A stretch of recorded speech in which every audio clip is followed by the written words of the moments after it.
Yeah, welcome in, guys. My name's Dan. Here with Goodwill Podcasting with Connor, as always.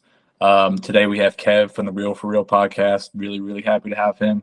Kev, you want to say hi? Man, it's a pleasure to be here, y'all. Appreciate y'all, man. As y'all know, I'm from the Real for Real podcast. Solid dudes, man. Conor, Dan, appreciate y'all. By the way, why is this called the Goodwill podcast? I just have to ask you that. Are you a big fan of Goodwill Hunting or what? What is that? Oh, yeah. That's it? So I originally started this podcast with two buddies, one of which left to go be on a podcast with a pretty famous sports commentated for the Reds for years. So I understood why he left, and the other one left because he wanted to pursue gaming. So I was bouncing around gaming as a career? Yeah, I mean, he's still 16, so. Oh, I got you. Yeah. Oh, snap. Okay. Yeah, but he's damn good at like Rocket League. Whoa. So I was bouncing around for a while, just finding random people to come on and talk movies. And one day I just decided to message Dan. I liked his content and liked him well enough that I invited him on to be my permanent co-host. And then we ran into the issue. There's a buttered popcorn podcast, or no, just a buttered podcast and then a popcorn podcast. So I was like, hey, maybe we should change the name, make something original of our own. We came up with 30 different names, Dan? It was a lot, but a lot of them were already used. Yeah, and I went through and did research on every website, and both of our favorite movies of all time is Goodwill Hunting. So. Oh, there you go. Man, I watched that one recently too, man. That got me towards the end, dude. Oh, man. Really got me towards the end. Damn, Robin was so good in that. Yeah, he was. Whew.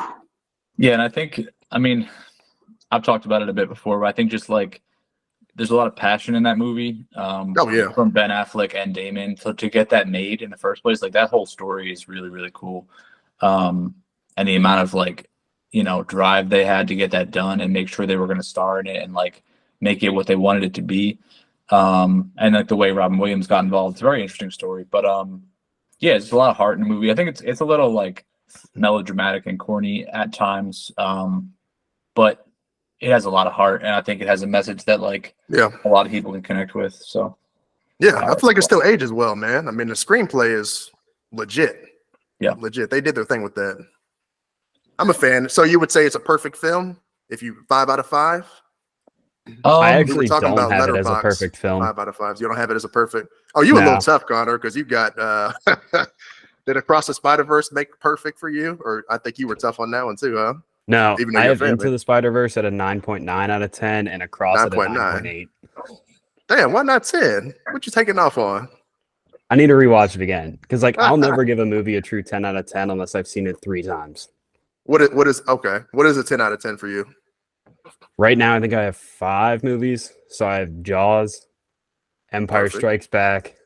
Okay. The Godfather, Part 1. I like Part 1 more than Part 2, by the way. Good call. I haven't seen Part 2 yet, actually. Oh, snap. I'm waiting to watch Part it 2 with is my dad. great, though. The flashbacks are great. De Niro does a great job, but I like the family dynamic more in number 1. And there's so many iconic things that happen in number 1, too. You'll see. 2 is great, though. That's a hot take, though. People prefer 2, I've heard both. And then I have Back to the Future 1 and Life is Beautiful. Oh, Life is Beautiful. Good call. Nice. Just throw some Scorsese in there. You'll be good. Dude, my Scorsese knowledge, I've probably only seen all of his movies one time over, so that's why none of them are that high just yet. Yeah. He has a lot to get through as well. There's so many movies, for such a long period of time. But Dan got to share his letterbox. It's coming. It's very soon. He's being very well calculated with that bad boy. Oh, man. Because he started rating other letterboxes. He know everybody about to be like, wait, hold on now. What? Yeah. Second he posted, we're just going to go in and tear into his letterbox. You can go ahead. Feel free. It's fun, though, man. It's I'm very, I feel like I'm very detail-oriented when it comes to that kind of stuff. And I, really want to make sure. But I also feel like how I feel changes a lot on certain movies. I feel like I'll go in there and be like, how did I rate this as I have it rated? So it's tough. But I saw somebody asking, I forgot her name. Is it Dana? She was asking, how do you rate Letterboxd and all that stuff? How do you rate a movie? I'm like, it's about feeling, like how you feel at that moment, right? Like, and also like you could feel good like halfway in between the movie, and then like the third act completely throw you off, right? Or hate the third act. So you could have it at like a 4 and then be like, damn man, I really hate the third act, and give it like a 2. So, but the star system is a little bit tough. That's why I Sometimes. just switched to a 10 system. Yeah, it's Like, tough, man. 5 is out of 5 feels too limited, and the fact that you can only go in like half margins. yeah, like it's tough, man. It's tough. Do you guys I really do like out of 10. Do you guys Yeah. like Anthony Fantano at all? Yeah. Yeah, I was just gonna say I really like his rating system. Like he does he has light, decent, and strong. So it'll be like a light 3, strong 3. Like I thought that gives you so much flexibility within like the out of 10 system. I agree. Kind of nail it down. I think like at 5 stars, like it's so easy to go back and forth, and like I think it also is sometimes difficult to separate like technical prowess in a movie from like there's a lot of movies that are technically brilliant, but I don't like them. Like they don't connect with me. But like, how do I then like differentiate between my feeling and how technically sound a movie is to like give it a 5-star rating? Asteroid City, for instance. I was gonna say 2001's A Space Odyssey. Yeah, that would be a perfect example for a lot of people. Like you can understand like the amount of work that went into it and the difficulty, especially for when it was made. But if you don't like the story, you don't get any feeling from it. Like how do you rate it? So and people are still debating the ending. Yeah. That old movie, man. We still talking about the ending of it. Oh, that's the entire reason people think Kubrick helped fake the space landing. Yeah, people are out there. But yeah, today we're talking about the Creed series. There's a lot to get into here. I think maybe to start, how do you guys feel in general about Rocky? Like, are you big Rocky fans? Like, were you a fan of the series? Oh, kind man. of fluctuate? So I have not seen the 6th one, but other than that, I genuinely love the Rocky franchise. Number 5 is kind of shit, but other than that, I adore those movies. How you feel, Kev? I love the Rocky series, man. I grew up watching them. It's been a couple of years, man, but all of them are strong for their own reasons. Like I noticed that Connor, you said number 5, you don't like it.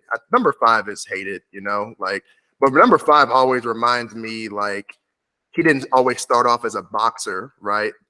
We get like those dirty street fighting, working for the mob back days, like because he's street fighting. He has to beat up Tommy at the end of the movie. We learn that hey, he wasn't always a boxer, bro. This is what he does. This is where he came from. So the only thing is with number 5 is like it's rough because it's 1990. Is that when it came out? So you're coming off the 80s. You've hit 90, so the music is kind of like off. Mm-hmm. You know what I mean? Like, and there's like certain corny moments that happen in it, but I love the series, man. I mean, I know that people say like after 2 it fell off, but there's so many fun moments, man. Clubber Lang in number 3. I mean, come on. I was gonna say I don't think it fell off after 2 at all.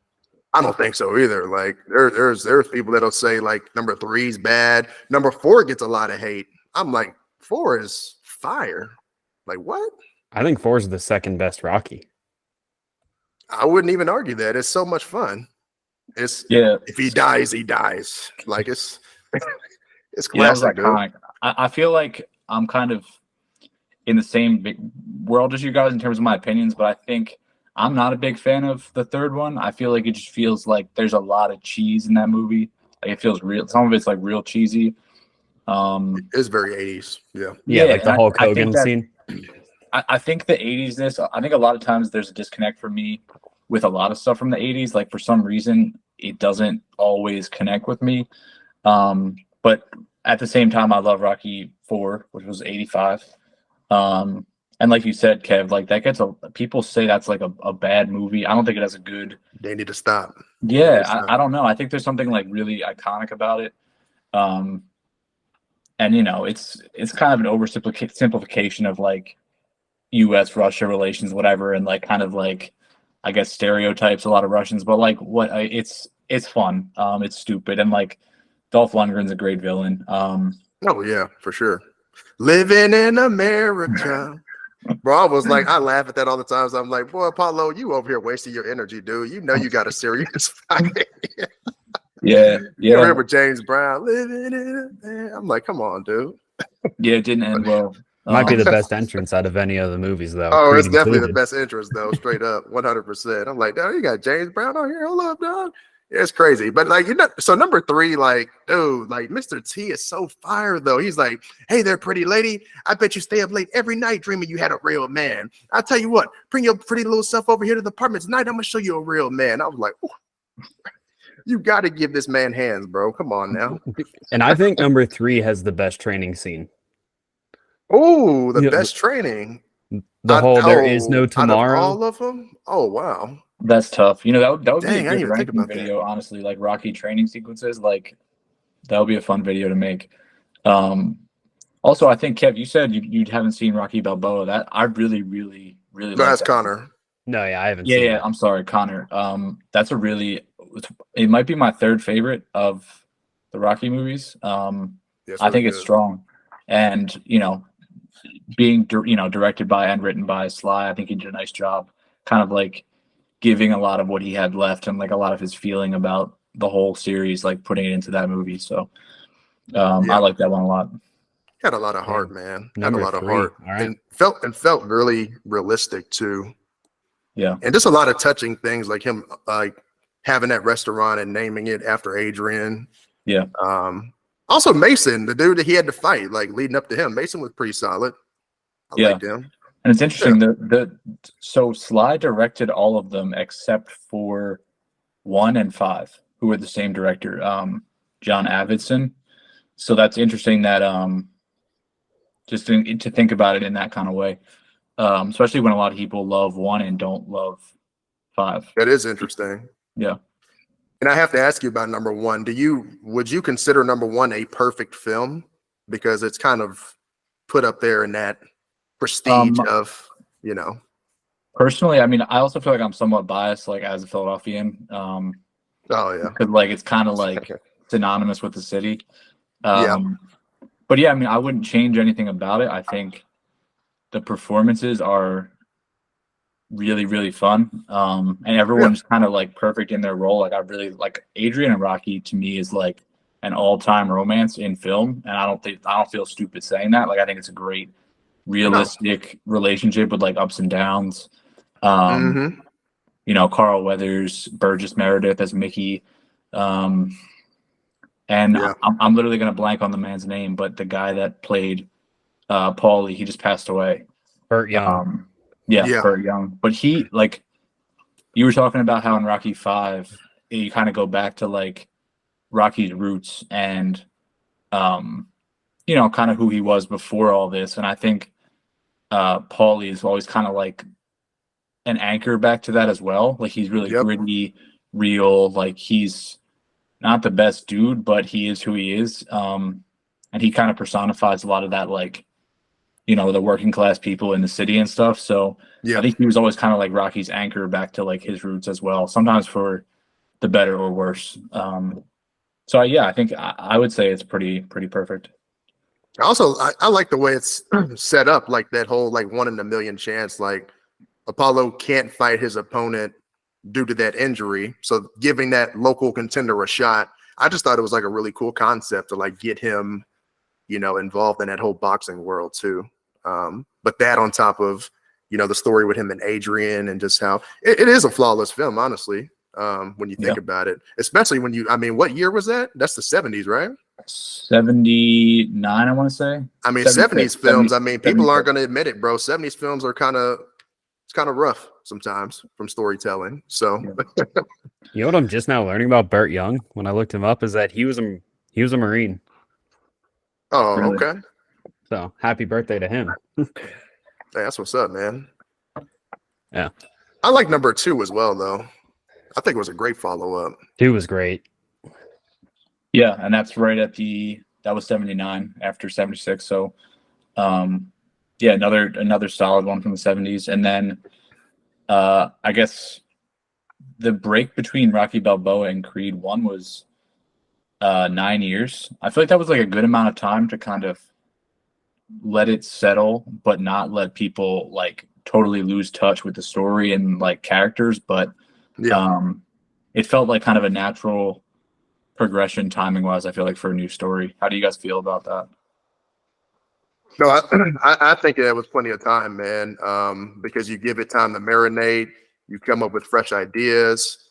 Apollo Creed is an interesting character. A lot of people love him, and we want to get. It's always cool when you can flush out more of a story of that family, of one of the favorites from a series. So I think they did justice with this, and obviously you can tell by the quality. All three are quality movies, so they did it right.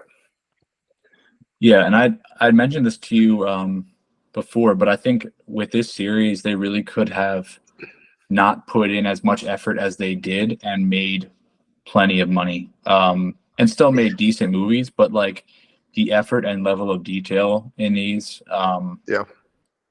and I feel like even going into the second and third, I kind of anticipated a drop off in quality, but it doesn't happen in my opinion. No. I don't know how you guys feel, but oh yeah, I feel like they could have just made a trailer. It's like Rocky's back to train Apollo's kid and just mailed it in. It could have been the like terrible movie, like you said, would have made millions still. Yeah. I don't think there was a better casting either than Michael B. Jordan. Yeah, it's also interesting, like when you look at, because when I look at Rocky and I look at Adonis, like both of them have a difficult childhood, right? But at the same time, it's like Creed was like upper class raising, while Rocky was more from the gutters, given more of a lucky shot. No name to go back to him, no name to back him. It's always interesting when you compare and contrast kind of how they were raised and how they are, I don't know if y'all looked at it like that before. Yeah, and I feel like it gives Rocky a little bit of a different perspective that he can bring to Creed, and a little bit of like extra like grittiness and tenacity that he can kind of like infuse into him in that first movie. Because he has like a lot of like talent and ability and like physical traits, and he is, he's a good dude and has heart, but like I think Rocky gives him like something extra. Yeah. Well, and I like all the like stuff they threw back to the original Rocky, like having him chase a chicken around for training and stuff like that. Yeah, it was a nice.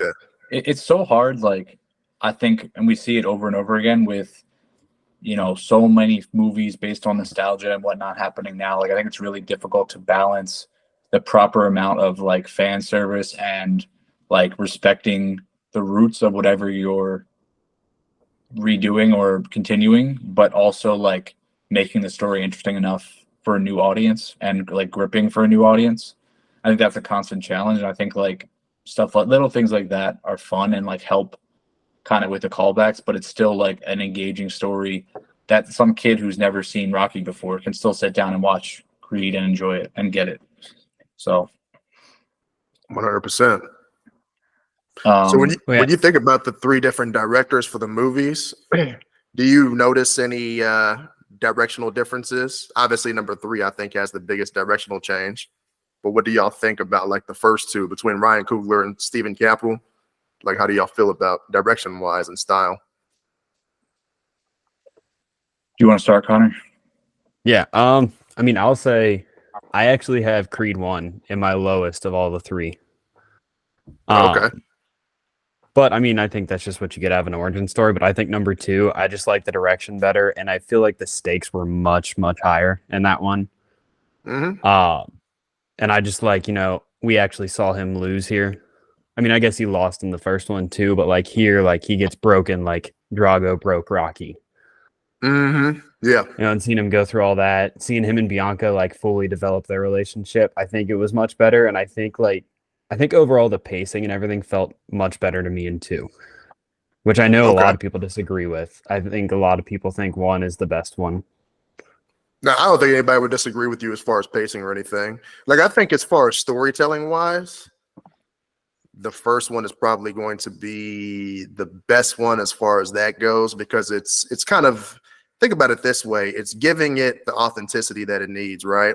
We're getting Sylvester Stallone kind of blessing this series, and Sylvester Stallone has great moments in that movie. I mean, as far as acting goes, And it really just brings the authenticity. It brings all the old fans of the 70s and 80s to this series. And you couldn't have asked for a better origin story, honestly. So, but I favor the second one, like you, Okay. because I really feel like I'm in the minority there. It's fun. It's a ton of fun, man. And for the love that I have of number 4 and just how it all ties in with the Drago family, like, dude, I love that. Yeah, it's so many Easter eggs, dude. I love it.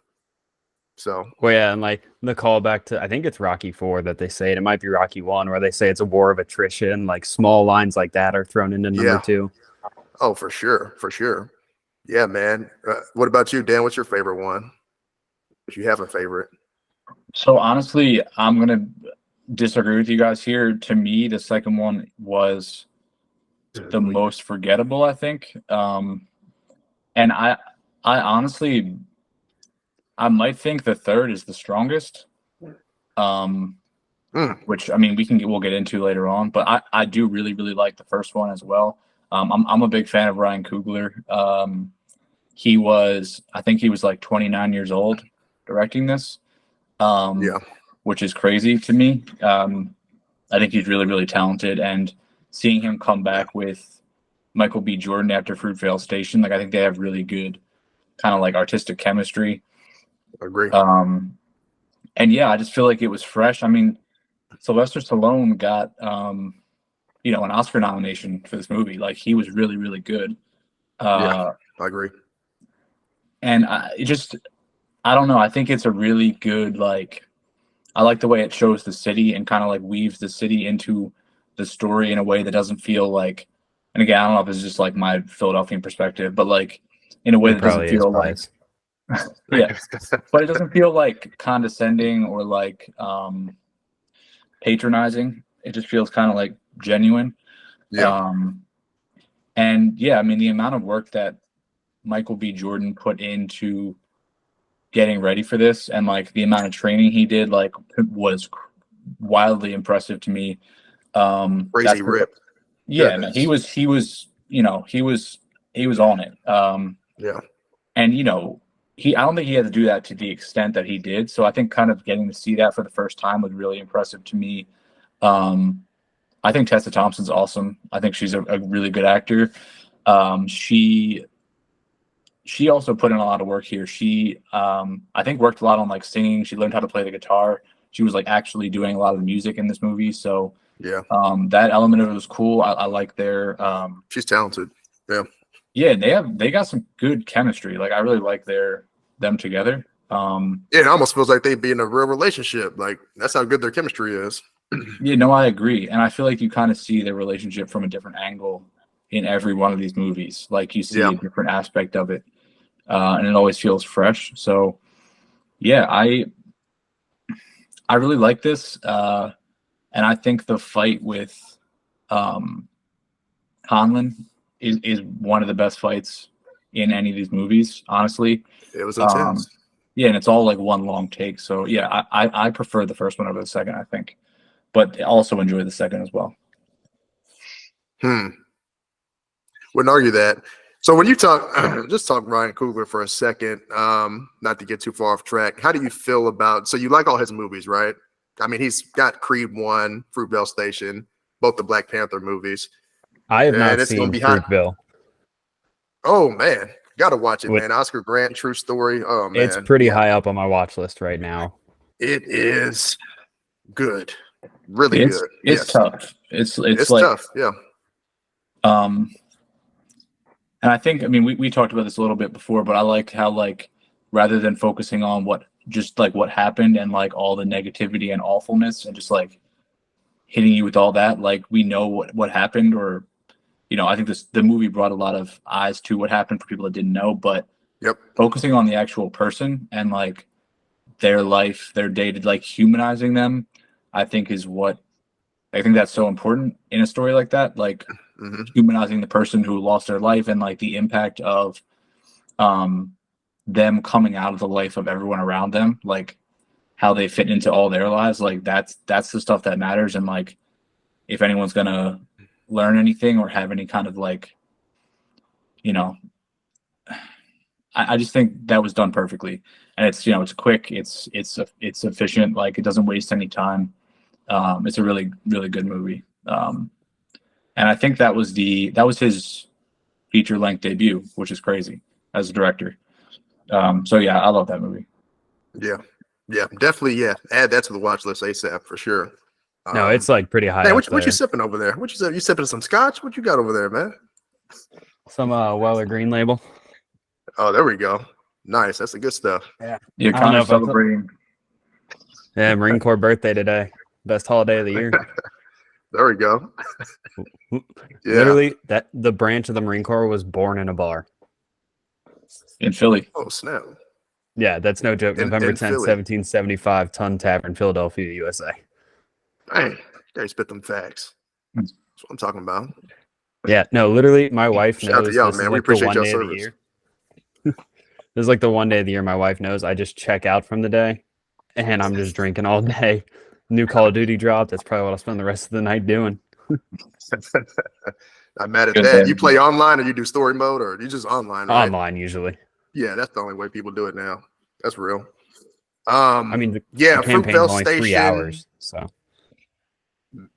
Great film. Black Panther, that used to be like in my top 5 MCU. Man, that has slowly, moved on.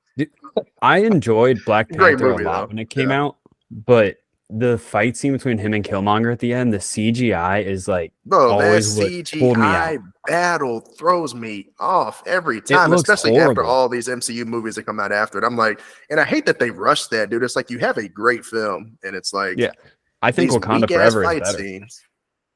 Wakanda Forever? Shit. I think it's better. I got problems with that one too, low key. Really? How do you Yeah, feel but I on mean, that no, it's a beautiful. I mean, I appreciate how they sent Chadwick off. I mean, it's a beautiful film. It's well made. I had a problem with like killing off Queen Ramonda, like stuff like that. It's like you already have like the trauma of losing Chadwick, right? Like then you kill off the Queen. Marvel, y'all never take risks like this. Why are you killing off the best person in this movie? You know what I'm saying? Like I kind of had a problem with that.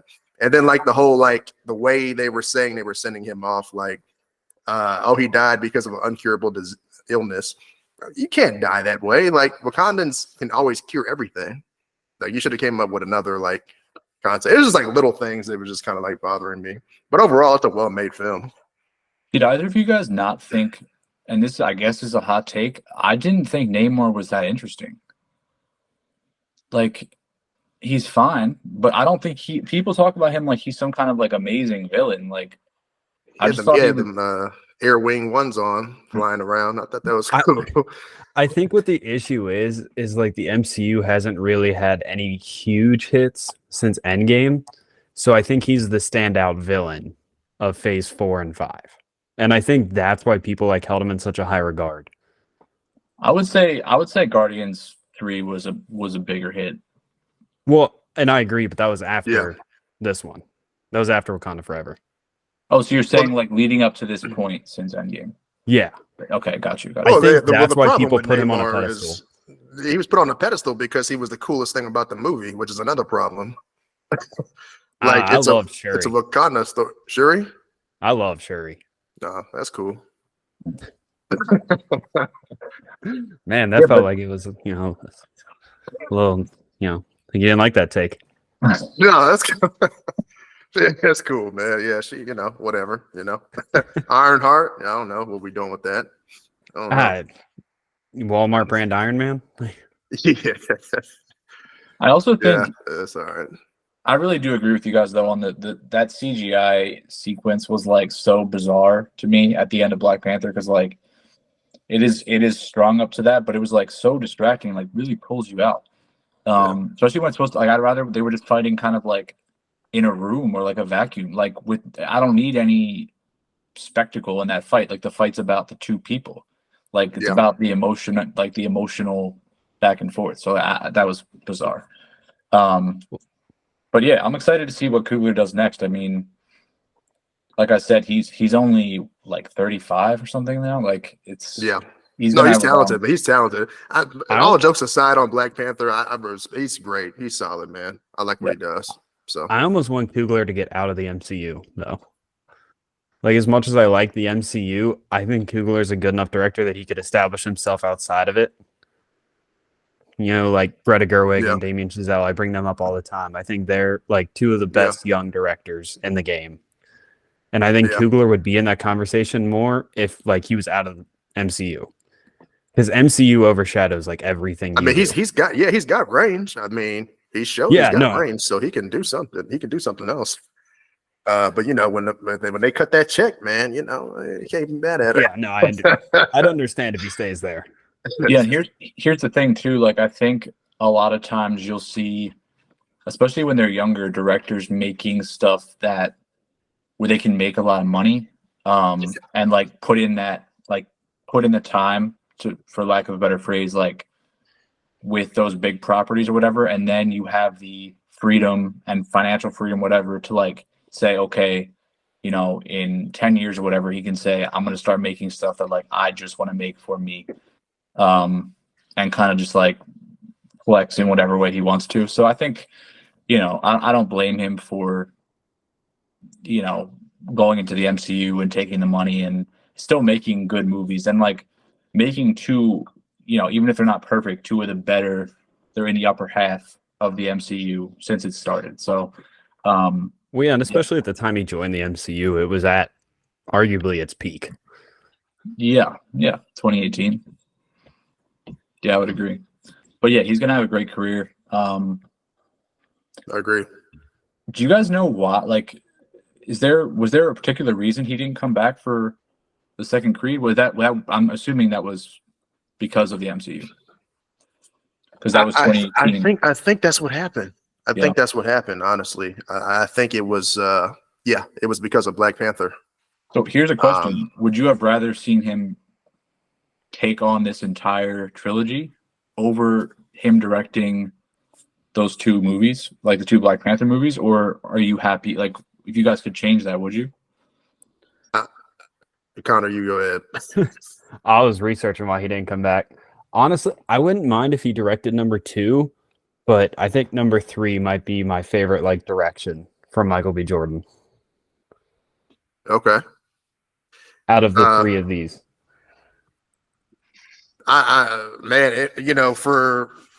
For his style of number 1, I think it would have been great to, because obviously he loves Rocky, respects it, respects the lore of Creed and all that. I think it would have been fine continuing with the other 2. But I also think that Steve Cappell did a great job as well. So I don't really, I don't have a problem with it.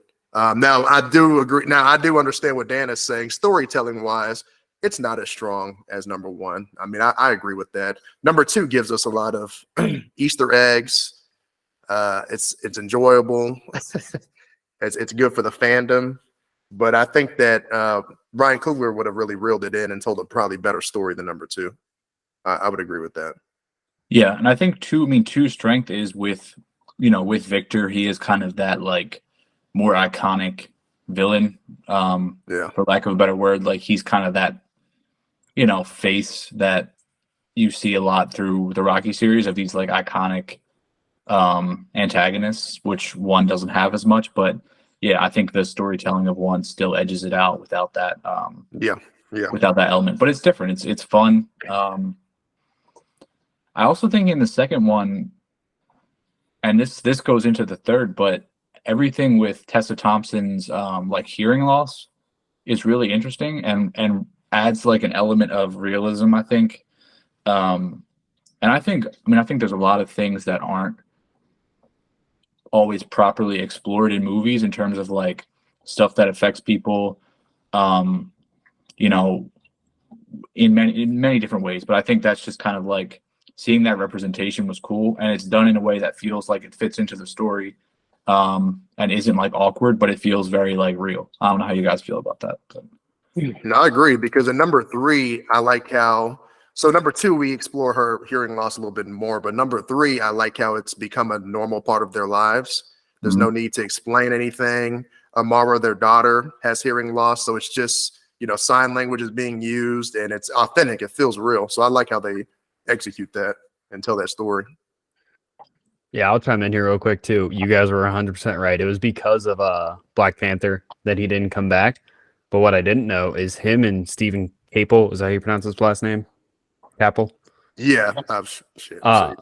Him and Coogler went to school together. Went to film school together. They did. Oh yeah. Yeah. They did. Yeah. So. Yeah, and I also will say, Coogler stayed on as a executive producer, so he was definitely like they were talking. You know, they were talking, making sure it felt like a smooth transition. Like it didn't pull like a Star Wars where you have a totally different director who's like, nah, fuck that first director. I'm gonna undo everything they did. So yeah, that's important. Fucked the whole thing. Yeah, I mean, I know. I'm sorry, I started the Star Wars talk, but yeah, it's you this week. Yeah, but I think him staying on as a producer was like really important and valuable as well. For sure. Because when you think about a producer, some people just think about somebody that's helping finance the movie, but they're in the background, you know, helping out with ideas. Oh yeah, and especially someone with like Coogler, who was, you know, highly involved in the first one. You know, he was in there like helping with scenes. You know. Yeah. Yeah, and I think a smart producer, and it's crazy. Like it's crazy when you dive into production, like the amount of A-list actors and stuff that they produce stuff all the time, like Brad Pitt, Matt Damon, like Leo, like all those guys are producing stuff all the time, and like they're not just going to attach their name to something and have no input into the finished product. They're not signing on to bankroll garbage. I agree. So yeah, I would love to be kind of a fly on the wall and see some of those conversations. I'm sure there are disagreements and whatnot, but yeah, I think it's probably more than people realize. And another thing with Creed 2, I like you kind of see Drago or Ivan Drago and his son and kind of their relationship as well. I think that's kind of like humanizing and interesting as well to see that perspective too. Even though they're like the bad guys, you know. Where even at the end, like you see Drago start just running with his son and trying to keep his spirits high. Yeah. One of my favorites. Like, he tried to tell him, man. Victor tried to tell him, like, look, why are you trying to impress these people? And why is she back? Like, why is mom back? Like, she left you when you got your ass whooped. You know what I'm saying? Like, it's just like, he had to come to a realization. But I do like how Ivan's character changes as a person, accepting his son's defeat, loving him in that moment, and just being like, ooh, who cares, man? If the country turns their back on you, I love you as a father, you know? So yeah. I thought that was a touching moment. One of my favorite scenes, though, in this entire movie isn't even like his caring. It's when he first goes to see Rocky in his restaurant. Oh, yeah. And he has the line, you know, like, no pictures of me in here. Yeah. And then we find out, like, I don't know, 15 minutes later, like Rocky said to Creed, he was like, he broke things in me that still aren't fixed, you know, showing that it's still impacted him. That's why he doesn't have any pictures in the restaurant. Like, I love that whole interaction between Ivan and Rocky. Yeah, I do too. Yeah. Yeah, I think like the Creed series and the Rocky series both do a decent job. And I guess that's part of Rocky 5 in showing kind of like the impact of boxing on a person and like your brain, your body, because that's real, and like every boxer fighter knows that, and I think that being like represented is important because you're not a machine. Like you're not just able to absorb endless like punches and whatnot and just Felix knows that. Yeah.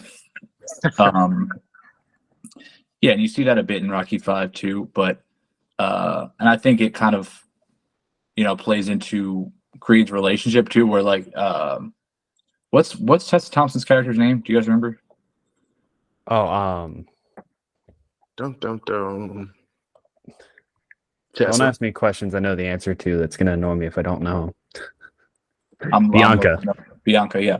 Bianca, you see it with, you know, Bianca's kind of concern is kind of always there, and like as you start having kids and like growing a family, like, you know, people are going to be like, how long do you want to keep doing this, you know, when you have a whole future life that is waiting for you that you can like be risking. So I think the movies do a good job of kind of making you feel that too. Hey, number 2, Dan, you got to admit, the training montages are the best. Would you agree? I was just about to say already know, you know. Yeah. Yeah, it's strong. and that desert training. I like the way, because it's like, it also kind of mirrors Rocky to a certain extent. Yeah, Rocky 4. A lot of this mirrors Rocky 4 when you think about it. Oh, yeah. Because they're training in the desert, right? And then Rocky was training Drago in the cold. And then while Donnie was training or whatever, and Rocky was training, you freaking had the Ivans training in the gym, the Dragos training at the gym. So I thought that was cool, man, how they mirrored each other. Yeah, and the kid that plays Victor, he's Romanian, and they did all that shooting in Romania. I saw that. It's crazy. Did they really? Yeah. I never knew that. That's wild. Yeah, man. And man, those dudes he had to face, man, looked like some huge prisoners, man. Like, them dudes was gangster. Especially like when they had one foot in the tire at close combat. I was like, man, dang. Well, so I saw this when it came out in theaters with my best friend in the world, and literally we didn't get out of the theater till I think 1:30 in the morning. And we went right to his gym. This was when I was still in the Marine Corps, and we literally did the toe-to-toe in the tire. We were hanging off the bar and hitting each other with a medicine ball. Dude, my abs have never looked better. That's tough, man. That close combat like that. Also, I like when he passes out on the road as he's running, and then Rocky's looking back like, come on, get up, get up. That's so motivational, man. When he gets up and runs and that music plays, man. Yeah. Dude, every now and then if I'm feeling lazy to go work out, I'll just watch that scene on YouTube. Man, watch that scene. It'll get you through anything in life. And also, it's so real when he throws up after working out or getting his ass beat by that medicine ball. Yes. Yes. Yeah. Yeah, and you guys are, kind of play into what you guys are talking about, with the training and all. I think it feels so real because I know Andre Ward, the fighter, he played Danny Wheeler in the first one, and then they kept him on in the second one as a consultant to basically make sure everything they're doing is right and looks good and is accurate. You see that, but that's all Andre Ward basically kind of ensuring that. But he was in the first movie too. But I think he did a great job. And I think regardless of what movie you're making, you need to have good consultants. You need to have good people telling you this is bullshit or this is spot on. There's so many movies that get made that have just bullshit, and people that know about the stuff in the movies will call that out. And it's just I feel like it adds something to have that authenticity. It's just it's a little detail and a little more effort, but it's worthwhile regardless of what. You can make a movie about pottery, but if you don't have someone who knows about pottery, it doesn't matter. So I like that. Another one of my favorite lines too is in the very beginning when he's fighting the guy from number 1, and he says, "Give me my keys back" to the Mustang. Gets the Mustang back. Yes, sir. Yes, sir. Yeah, that was dope. Also, I'm so jealous of the apartment him and Bianca get in LA. That apartment's so dope. Baller. It's that boxing money, man.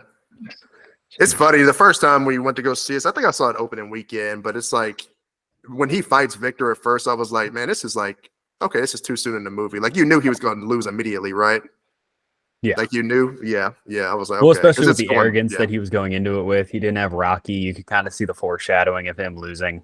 Yeah. Especially after Rocky made the comment, he broke things in me that still haven't been fixed. It was all kind of leading up to him losing. But I think, that's what made the training so great. And then seeing him mentally struggle till he did have his daughter. Yeah. Yeah. I think it's also that cheap shot was jacked up too. Oh man. Yeah. I think it's also you were saying, it's kind of you feel it coming, but I think that almost puts you into the movie a bit, because everyone around him I think can kind of feel that, but he's riding so high and his ego is at a point that's so inflated where he's just I'm not worried about anybody. But I think anytime in life that anyone gets in that mindset, you always get humbled. And I think you have to keep that in mind, in life always. But everyone around him kind of feels, I think, a little hesitance. But he's just nah, it's fine. And you do need that confidence to an extent, but it has to be managed. It has to be smart, though. You got to be calculated. That wasn't calculated. You think that's Josh Allen's issue? Oh man, Josh Allen. Yeah. Well, it also kind of reminds me of which Rocky was? Oh, Rocky 3. Rocky 3. When we look at Clubber and how Mickey was basically quitting. Dude, I'm not about to be your trainer. I don't think you should fight this guy. That's kind of how everybody felt about this with Victor. Like, you're not ready for him. I kind of like put those two together a little bit too, even though everything really relates to number 4. But I kind of thought about number 3 too, because nobody really wanted him to fight Clubber Lang. I was a little concerned that they were going to copy Rocky 3 and kind of have his trainer die, so like killing off Rocky. Oh yeah, I was hoping they wouldn't do that, but no. But yeah, there's little things you can kind of relate to all of them in a certain way. But obviously, number 4 mirrors number 2. Number 2 mirrors number 4. Yeah. I think the series is kind of about like taking the same themes and like figuring out ways to play with them and twist them and like But yeah, I mean, I think that's why it's so impressive, because like they managed to keep making, like, they've made these movies without it feeling like, silly or like just like played out. Like I keep waiting on that and it just doesn't happen. So it's really impressive. Haven't yet. Yeah. Do you guys have any other particular thoughts or big points from the first two that you want to talk on? I'll make one comment that I didn't make on number 1. Is I think the reason I hold this one a little lower than the other two is mainly at some point in this movie, Adonis's like whining really gets annoying to me. Like how the whole movie, he's just like complaining that he wants to make his own name, not use the Creed name, like begging Rocky to train him or like begging anyone to train him. It gets a little annoying to me. Like eventually. Yeah. How you feel, Dan? No? I can see that. I mean, I feel like the character in general, like, kind of has a lot of ups and downs. Like, you see, like, nobody's perfect, and I feel like you kind of see, like, he's not perfect. And I feel like you kind of see his flaws, like, explored a little bit in each one in a different way. Especially in the third one. But yeah, I see what you're saying. I think another thing we didn't talk about was, stop, buddy. Just chewing on his bone. In the first one, like everything with Rocky, and like his cancer and whatnot, like I think that stuff connected really hard. That's what I wanted to mention. And kind of getting that like realization that like he's always kind of been like Superman throughout the series, but like even like nobody is immune from like the realities of life and like sickness and all that. So I think that kind of gave an extra like motivation and like dose of like realism for the movie too. Yeah, I feel like, I mean, Rocky's just layered in here, man. I mean, there's just so much heart in this one. You see him as a mentor, how much compassion he has for Adonis, how he's sick and doesn't want chemotherapy because it couldn't save Adrian at the end of the day. And I love how just like Adonis takes the stance like, I'm not going to keep training if you don't get chemo. And then he like changes his mind. Like, I like that dynamic of what happens. Yeah, and it feels like number 1 does pay a lot of homage to Sylvester and like Rocky in itself. And one of the best lines too is Rocky saying to Creed, you taught me how to fight again. Oh yeah. No, it's great, man. Shoot, as we talking about this, I might have to change my ranking. You know what I'm saying? Good job, Dan. All right, Dan. Dude, I swear, we just did a Harry Potter episode 2 episodes ago now with Jeremiah, and after we talked about it, even though I watched every movie leading up to it, I changed my ranking after talking about it more in depth. It's helped you get that perspective, but yeah, I mean that's Harry Potter was so hard. It's so hard to like rank them all out, and like you really got to put it down on paper and like think about it with that many movies. But Goblet of Fire, it's good, man. That's my favorite. That's my favorite. I don't think I it's gotta the put best. that number 1. I didn't even read all the books and all that. My wife is a diehard like Harry Potter fan. You can give her a trivia, she's nailing all that. Like it's been about I don't be caring. Of course, my wife actually hasn't. My wife hasn't seen all the Harry Potter, so since that episode, we've been rewatching them. Oh yeah. Well, her first time watching them, so we're on to Goblet of Fire now. No, she was over here telling me the difference. Oh, well, in the book, this happened. I'm like, I got it. Okay, cool. That's how my mom is. Like, go ahead. Just watch the movie. Yeah. Goblet of Fire, though. I actually did like Prisoner of Azkaban quite a bit. I know people be putting that kind of low, but no, I think Prisoner is the best Harry Potter. Yeah, I thought that was fire. Yeah. So. I like Order of Phoenix is my favorite. I like the whole little like revolutionary aspect of it, and like Umbridge is just my worst nightmare. I think Order of the Phoenix is the most underrated. Yeah, I think it's I don't kind hear of get people talking forgotten about that enough. Yeah. a little bit, but I like it. And I like that. I mean, we talked about it, but I like that you get to see a lot of different characters. Like in the books, a lot of the different characters are fleshed out, and then it kind of gets narrowed in the movies. But seeing a lot of the other kids like get some time is nice.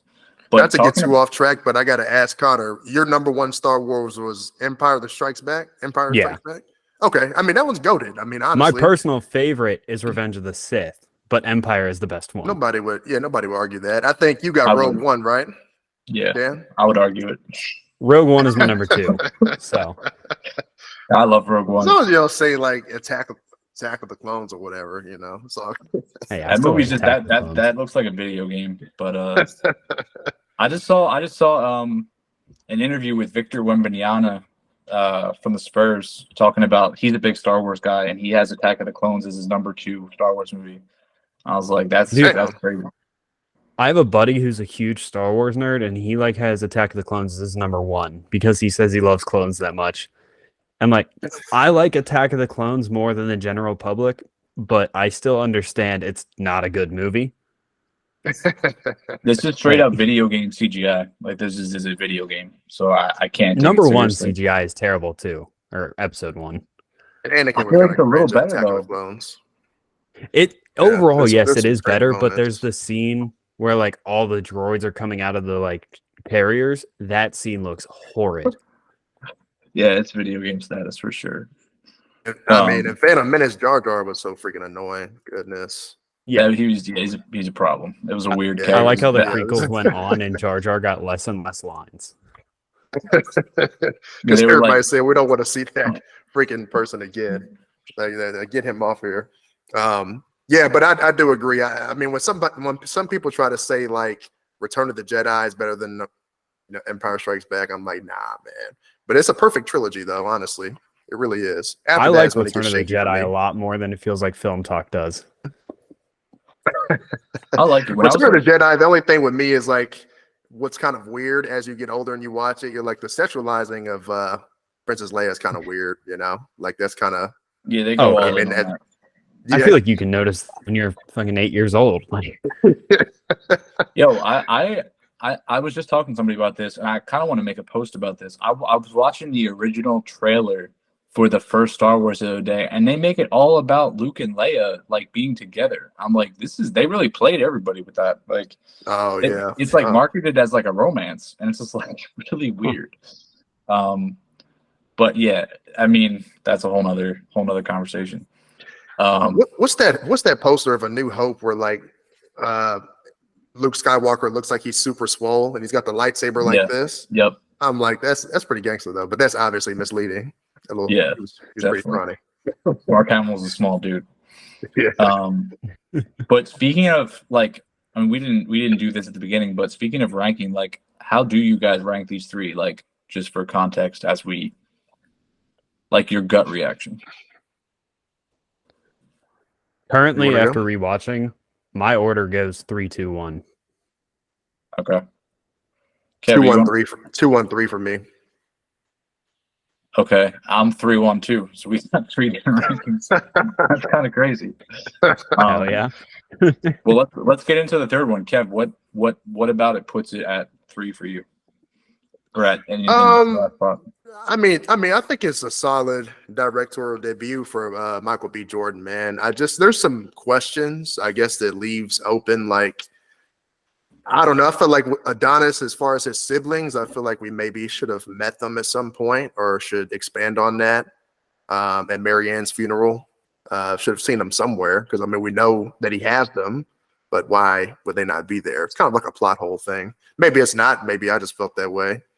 Also, just like, of course, we know the criminal justice system is flawed, but little homie getting 18 years, bro. I was like, dang, for taking the rap, like 18 years, dog, that's a long time. Like, he's a little homie, man. Like I don't know about that. That was kind of, That was kind of like, all right, that's fine. You know, you go with it. That's fine. Yeah. And then also, Damien kind of moved up a little too fast. You know, I feel like they could have like really expanded on that a little bit more, took their time with it. Because I mean, realistically, you know, ex-con's not going to be able to fight professionally anyways, but that's fine. We'll go with it. But that was one takeaway I did have from this movie is it feels like he's like, yeah, I've been working out for, you know, the last 18 years, still ready. But like my only thought process behind that was like, well, there's not organized fighting in prison to my knowledge.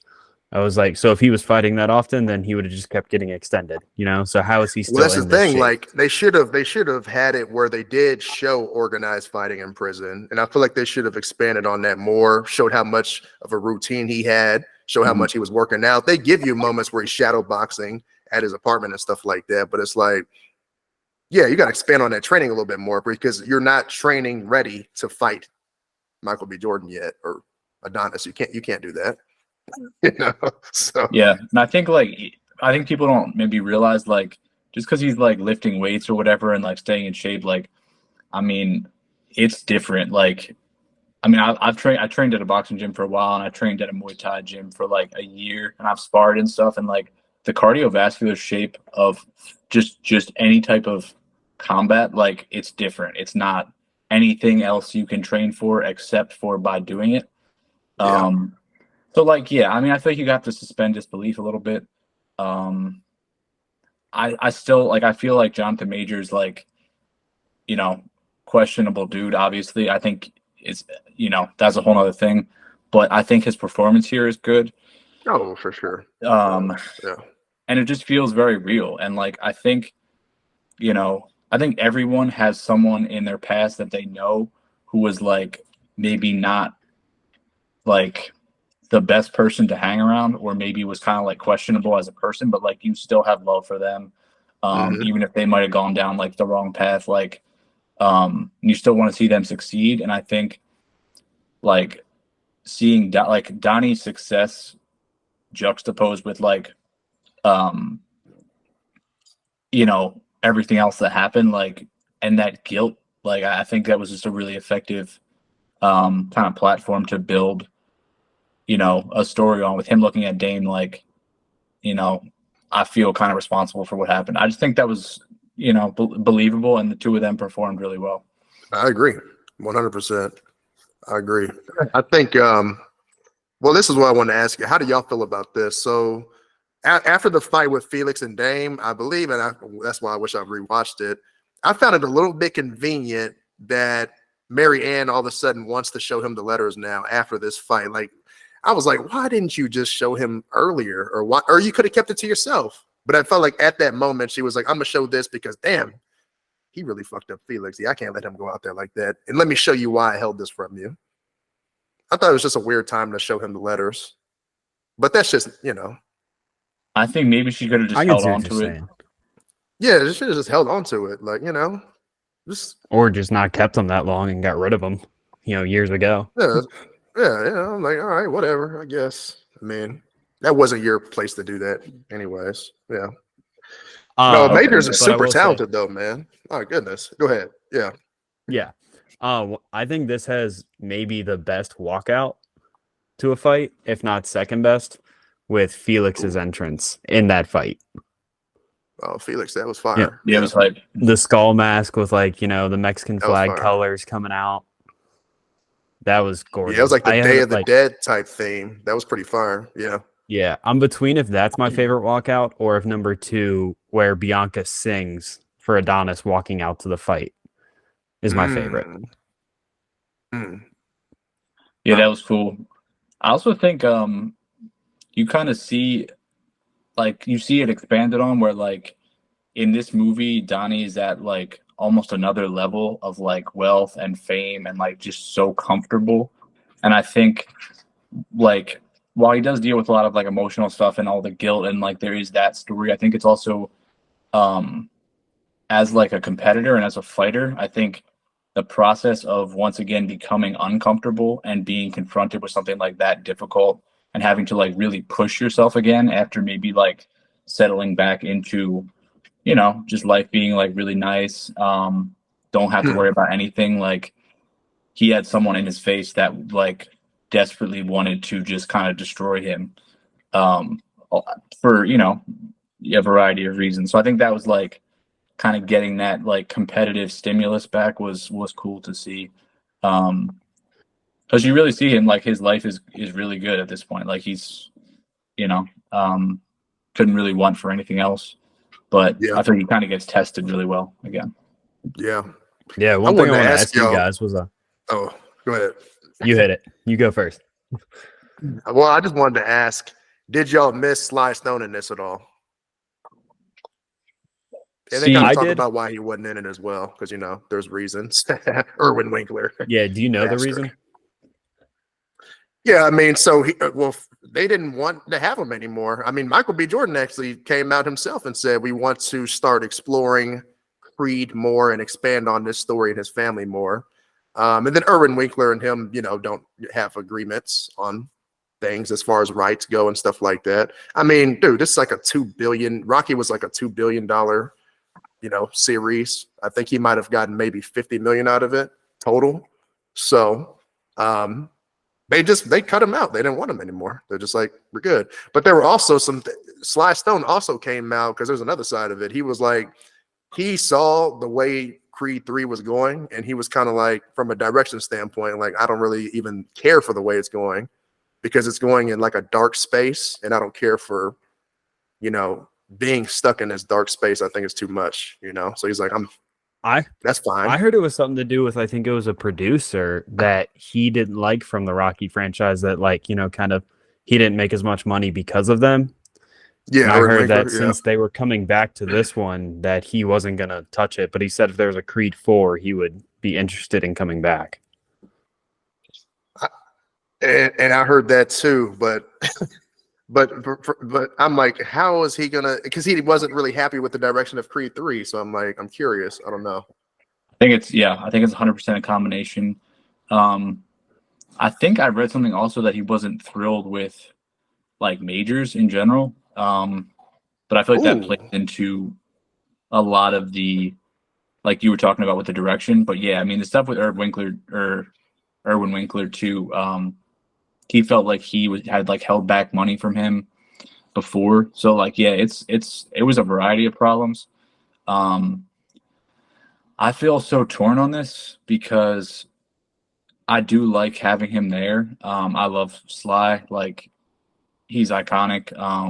And he did build this, but also at the same time, I'm like, Michael B. Jordan is getting to direct this. Like this is a legitimate franchise on its own, like with or without him. And like these movies are good. Like it's not like it's some kind of slop that he's there like saving. Like they don't need him. That's how I feel. Yeah. So I feel torn. Yeah, it's tough. I think I'm okay with it moving forward without him. Yeah, that's how I feel. Yeah, I mean, it's number 2. It ended just fine, honestly. Doesn't he get his son? Doesn't he see his son and everything? And they kind of mend their relationship. Yeah. Like to me, that was the good send off. Yeah, and I think if you did try to bring him in and like reincorporate him, like that could go poorly, and that could feel forced and strange. Very forced, yeah. So I think if they do want to bring him back and it works and everyone's on the same page and everyone's happy, cool. As long as it's whatever, as long as it feels okay in the story, but don't jeopardize the quality of the movie just to like shoehorn him back in, I would say. Yeah, you don't want to do that. No.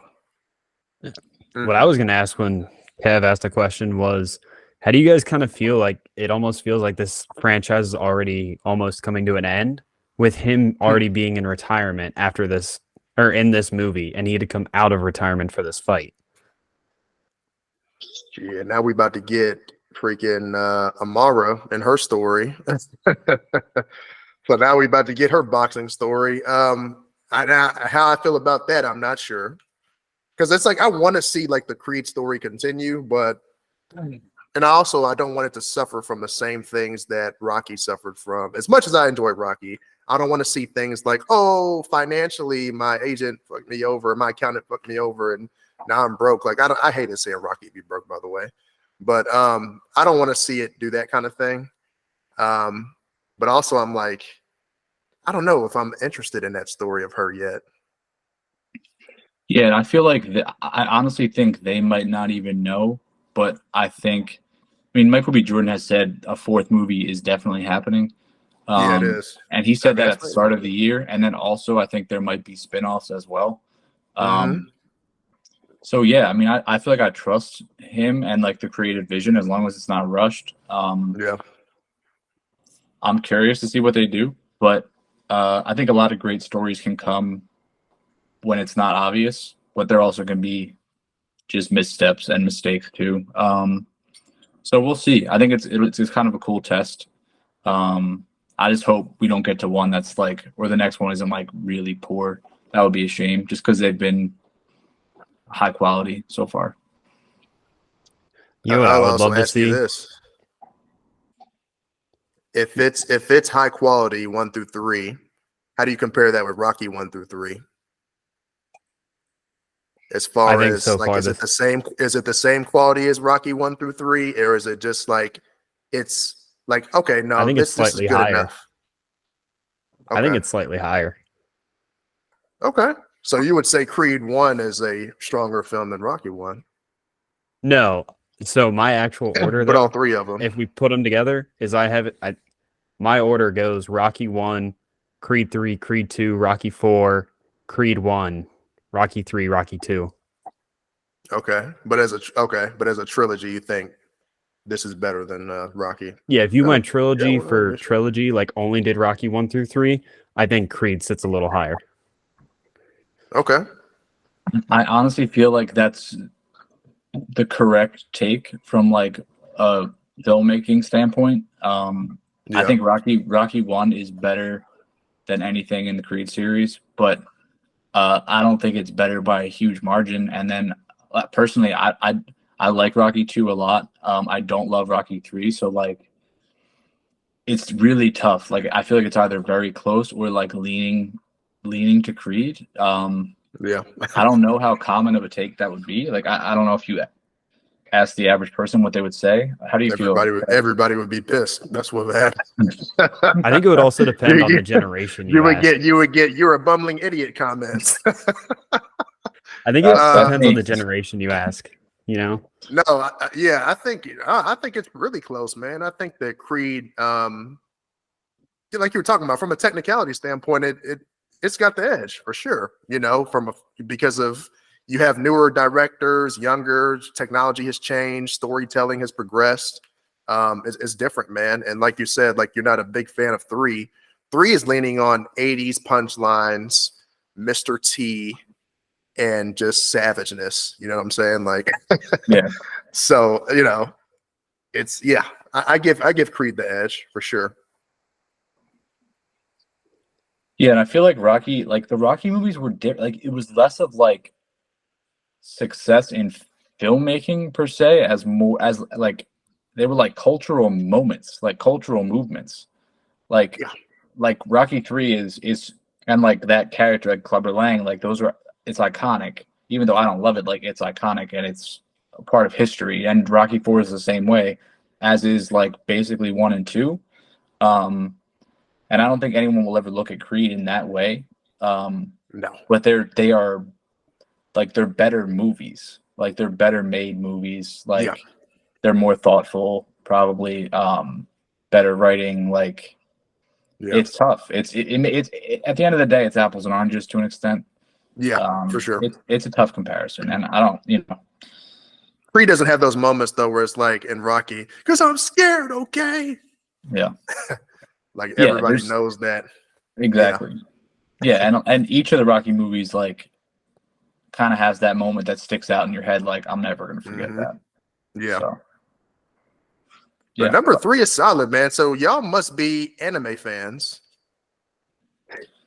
I'm more of an honestly, anime movie fan, like Studio Ghibli. I haven't really watched a whole lot of anime shows. Okay, because you saw the clear influence of anime in this. Yeah, I've seen all the comparisons. Yeah, my man. wait, Yeah, can I we talk like through it. that a little bit, Kev? Yeah, Like what's like the biggest stuff? I honestly am not that familiar. Like I'm not a big anime person personally, so I would love to hear a little bit I'm about not that. either. I just started watching anime sometime last year because my boys on the podcast, Isaiah and Trevor, they are huge anime fans, and they're so much to the point where they can debunk points on Reddit. I'm like, all right, I don't give a shit, but that'd be like me with Star Wars. Yeah, but I mean, I think it's just like moments, like so the anime influence, like when Dame throws that gut punch to Adonis, the way that's shot when he gets that gut punch, and the way the frame shoots to the like to the back of him and the side of him, and you see the sweat flying off. That's clear, like Dragon Ball Z. Like that's like a Dragon Ball Z shot. And, you know, and I did see Dragon Ball Z as a kid, so I can like point some of those things out. There's also a moment like when we see a young Adonis, there's a Naruto poster in there. Now my boy Trev was like, is that Shippuden? Because if that's Shippuden, then the timeline would be off. But I'm like, nah, I don't think it's Shippuden, bro. I think it's, and even if it is, bro, it's a poster. Who cares? But yeah, I mean, so, and Michael B. Jordan came out and said himself, like, he's a big anime fan. So which the boxing style I do like in here, but it's my least favorite the series. And that's really because, well, dang, I'm trying to think about, no, it's not my least favorite. Yeah, I think it is. And I do respect it though, because it's like it's giving you this vision, your thoughts, kind of closing you off. And like, what do? Like they do like a jail cell kind of thing. I was going to ask you, is that like an anime reference, or is that just like, yeah? I mean, it's like trying to, because anime, when they fight, they talk through things in their head, and they're talking as they fight, and so you see, like, obviously they're not going to do that in this. This is a boxing movie, but they have all this imagery that shows, like, oh, locked in a cage, or I'm thinking this kind of thing. It's cool. I do like the style, but I can't say it's like my favorite out of this series. Because I prefer more traditional style with just a little bit more, you know, shot better. But I can't say I like that as my favorite. So, but I don't dislike it. So I don't want that to be taken out of context. I think I respected it and felt that it was like bold and kind of like doing something different. And I honestly didn't know about the anime influence, but I think, you know, if Michael B. Jordan's a big fan, I think it's really cool, like, to see him let that bleed into his work.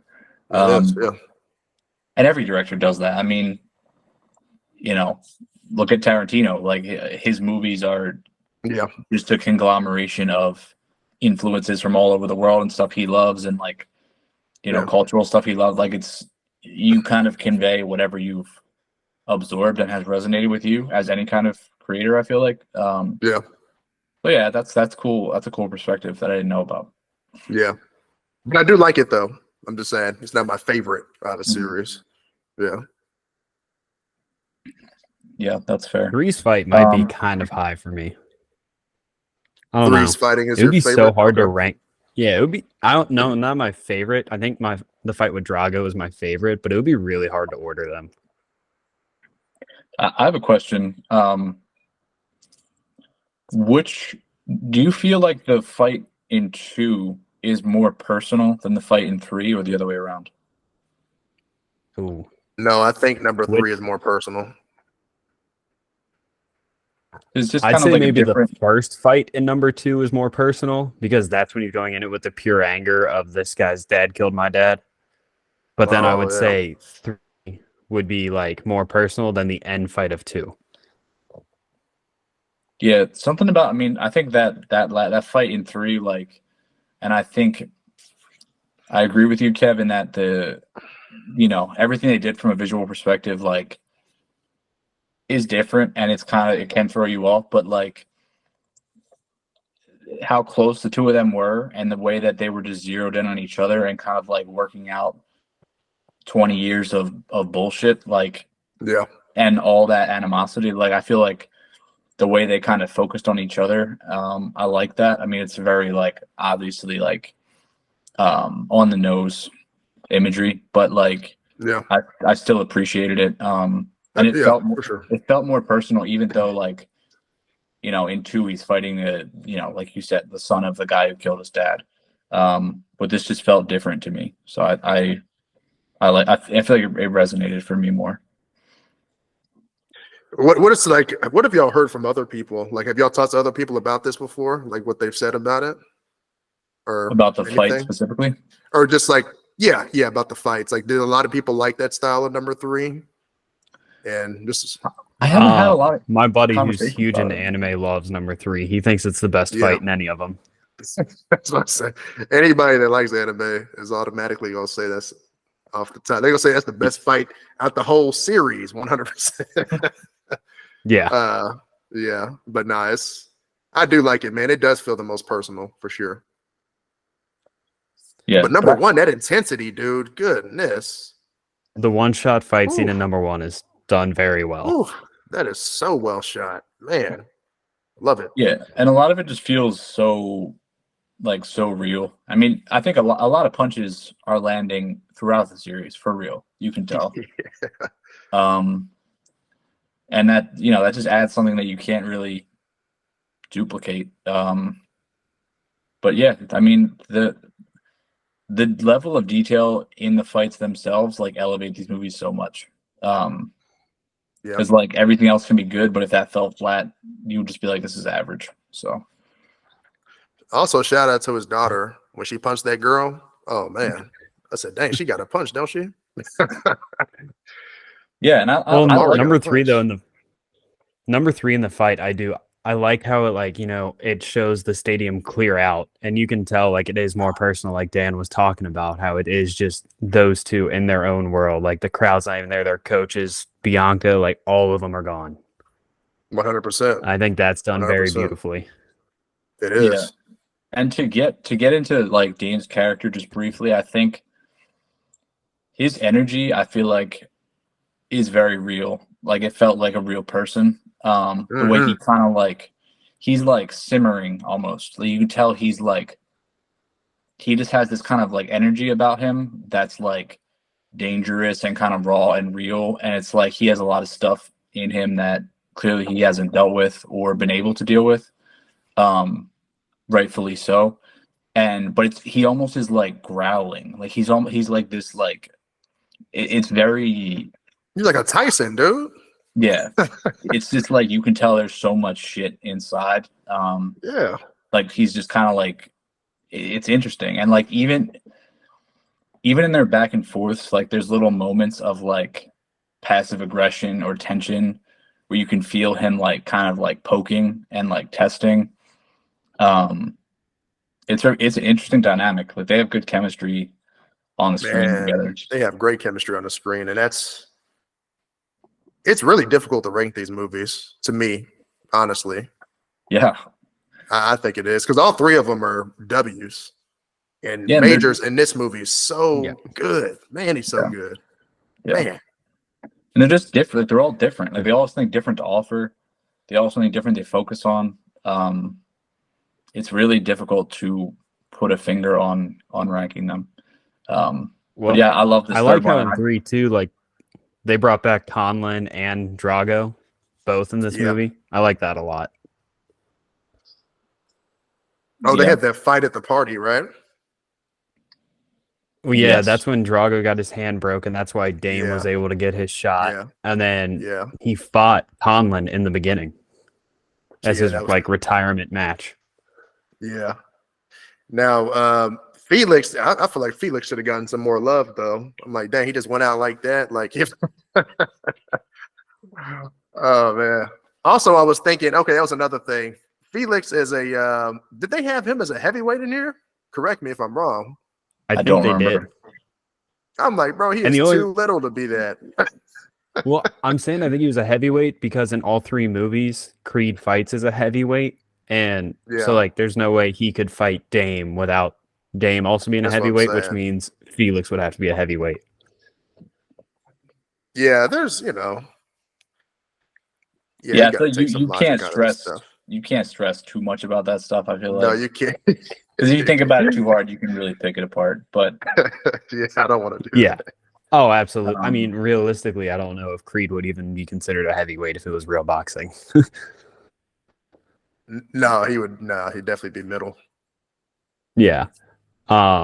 Dude, I know it'll never happen, but if they did a fourth, I would truly love if Jake Gyllenhaal's character from Southpaw came in to fight Creed. Yo, I'm not gonna lie. I think Southpaw is like, it's good, but I think it gets too much love. Like, I don't know.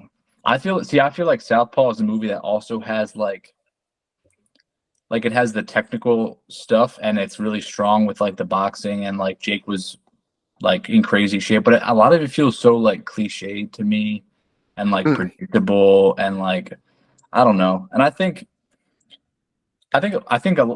in Rocky and Creed, I would say a complaint the average person might have is that they feel a lot of times predictable. Do you guys feel that way or care? Like, they are predictable. I feel like it's hard to make a combat. I like them. I feel like it's hard to make a combat sports movie without having a little predictability. Yeah. That's what I'm saying. Yeah. I'm sure people sitting down in the theaters in Rocky 4 knew Rocky was going to win at the end, and people still loved it. Like, I can't speak on it because I wasn't there, obviously, but... Right. And that's the thing. Like, I'm up here, nitpicking part 3. But, hell, I could nitpick the entire Rocky series, everything about it, and it would be, if we were to do that, it would get an F score technically. But, no, man, this stuff is a good time. It's good storytelling. No, it's all good, bro. All of them are good. All of them are great. I mean, shit, at the end of the day, you could probably nitpick movies like The Godfather, Shawshank Redemption, like movies that everyone knows should very well be in the top 5 movies of all time. But, Yeah, for sure. Oh, Shawshank Redemption is wildly overrated. That's crazy. Crazy overrated. I think Conor mentioned that one because that's always on the list. That's the greatest film ever made. Yeah, I mean, it's almost in everyone's top 5. It's been years since I've seen it, so I duly need to rewatch it before I speak on it at all. It's great storytelling. Yeah. Well, that prison is like 30 minutes north of my house. Oh, wow. Really? Dang. Yeah, fun fact, it's also where Lil Wayne recorded his first big hit, Go DJ. Oh, snap. I remember that music video. All right. Yeah, it's a cool video. But yeah, okay. a character like that. I mean, I think going back to Southpaw really quick, like having that big antagonist that's like you can really latch onto and is interesting. Like I think you saw how effective it was in the third one, and like you can make such a great villain like so easily. I feel like in fighting movies, so something like that would be interesting. I have to ask y'all a question about Majors. Were y'all ever anticipating the movie Magazine Dreams from him? I was just reading about this. Yeah, because I was waiting on that bad boy, man, about Killian Maddox. Like, it got pushed back. I honestly thought, like, I heard about this last year, and I thought it was supposed to come out in December of this year, but I haven't looked it up recently. And basically, with everything that's going on with him, I don't know when it's going to come out. So, yeah. So this, I knew. I was just reading about this. Disney pulled this. They pulled it from the schedule completely, I believe. Do you guys know the TikTok creator Tyler Whitmore? No, who's that? No, I don't know anybody, bro. He's on the podcast with like Movies and Stuff 14 and all that, George. He has it logged on Letterboxd that he's already watched it. That's what I'm saying. People got screenings for this already last year. So okay. Like I'm like, dude, come on, make it, I don't know. I mean, I get it, but damn, man, I want to see that movie. The first line of his review on Letterboxd is, the music video Stand by Eminem? This is a 2-hour version of that. Well, I love that music video, so. Yeah. I mean, I hear it's really dark. This is the thing, like with what's, I can't speak on what's going on with him personally in his head or anything, but I hear this movie is super dark, super, super dark. Yeah, can psychologically mess people up. So, yeah, I don't know. I really want to see it, man. Yeah, I guess we'll just have to wait and see. I mean, I feel like this stuff's going to take a long time to figure itself out. Oh, yeah, it's going to take a long time. What do you think the MCU is going to do? I didn't see. Apparently, the season finale of Loki was last night, and apparently that they basically had it set up so like it gives them kind of a workaround if they want to like move away from Kang. But yeah, from what I'm reading about it right now, it seems like he's kind of screwed. So I feel like they're gonna have to do that. But I don't know. Now I heard they might do Silver Surfer. Yeah, or Doctor Doom. Or Doctor Doom. That's what I meant. Yeah. Hmm. Which would be cool. Would you rather see that or recast Jonathan Majors? I think recasting in general is just like feels so strange. Like, yeah. And I mean, we just we don't have to talk about this a long time, but we were talking about Black Panther. Like, did you guys want them to just recast T'Challa? Like, how would you have felt about that? No. Yeah, a lot of people were proponents of that, and I think that would have been like the most bizarre. Like, yeah, no, like that's just I would not have liked that at all. Recasting doesn't age well. It's a thing that people used to do back in the day.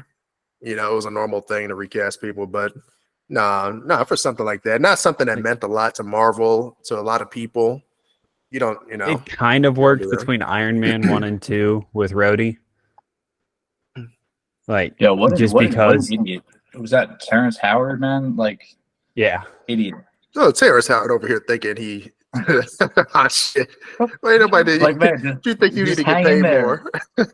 Take. Has he done anything notable since? In there for 20 years, man. Like, that's like Edward Norton, though. Like, he was like, man, I need to be paid more for this. Raising hell for that. Like, you see, we got a better Hulk, huh? You see, we got a better Bruce Banner. People are thinking on the short term, like not thinking long term. Like, that's crazy. But yeah. I mean, I love Don Cheadle. Like, I was so happy he came into the MCU. Like, he's one of my favorite actors, honestly. Yeah, Don Cheadle's great. Devil in the blue dress. Woo. Yeah, and he's just, I mean, Terrence Howard, whatever, but Don's just a better actor, I think, by a lot. Yeah. Terrence Howard need to stop playing. Hustle and flow. Come on, man. Chill out. But yeah, I mean, this is a great trilogy. I was happy for us to get to talk about it. I feel like, do you guys feel like, what do you feel like in terms of the level of buzz Creed 3 got? Do you feel like it was good, bad, like people see it, like it? Like, what's kind of your take? I feel like it had the highest buzz out of any of them. You know, just because it was already well established. Mm-hmm. And like we've said how many times today, that all three are good movies. So, like, you know, when you have two great movies that lead into the third, I think it's going to get a lot of hype. Yeah. Yeah, I agree. I was looking at the box office. This says the lifetime gross for Creed and Creed 2 were each about 115 million. That seems like pretty low, but yeah, that you never saw that video where I was talking about highest top 10 highest sports grossing movies, and Creed doesn't make the list. I was like, shit, I don't think Creed made the top 25.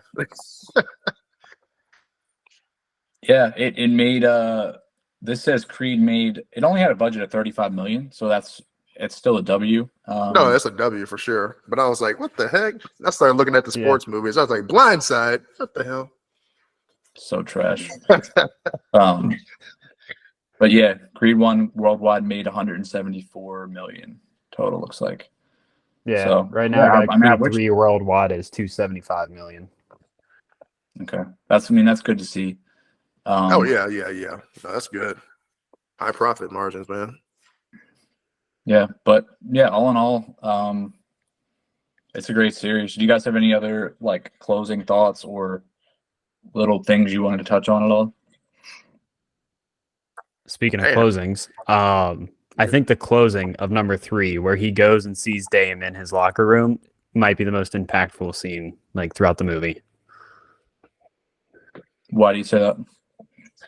Just, I mean, you've seen them pretty much hating each other, like, for a majority of the movie, or at least leading up to the fight, you know, and all the like stress that they've been through. I think that really just kind of gives them closure and kind of helps. And like, you know, maybe if they do make a fourth, well, if Jonathan Majors can make it, it might show them like actually build a friendship that's, good. It's not Dame keep turning on him again. Yeah, that would be interesting to see. And I'm curious, how long they'll wait to make another movie in the series. I feel like it'll probably be a bit, but I wonder. I hope they take their time. There's no need to rush it. I think a lot of times just patience is key for series like this. Well, I'm here for it, man. Whatever direction they decide to go. Yeah, same here, man. It's good to see, Rocky's legacy going strong for 50 years. It's crazy, but it's good to see. Hopefully it keeps going strong. I was gonna say, who knows, maybe in 20 years when our kids are, our age, there'll be, another spinoff. It'll be like Amara's time. Amara's time. Amara has a baby, her time. Like the Saul franchise, man. Sorry. The Descendants of Creed. Oh man. Shit, what was the better double feature of the year? Barbenheimer or Saw Patrol? Man, I can't even start talking about Saul. It's gonna get me upset. Did you ever watch Saw X or you skipped that?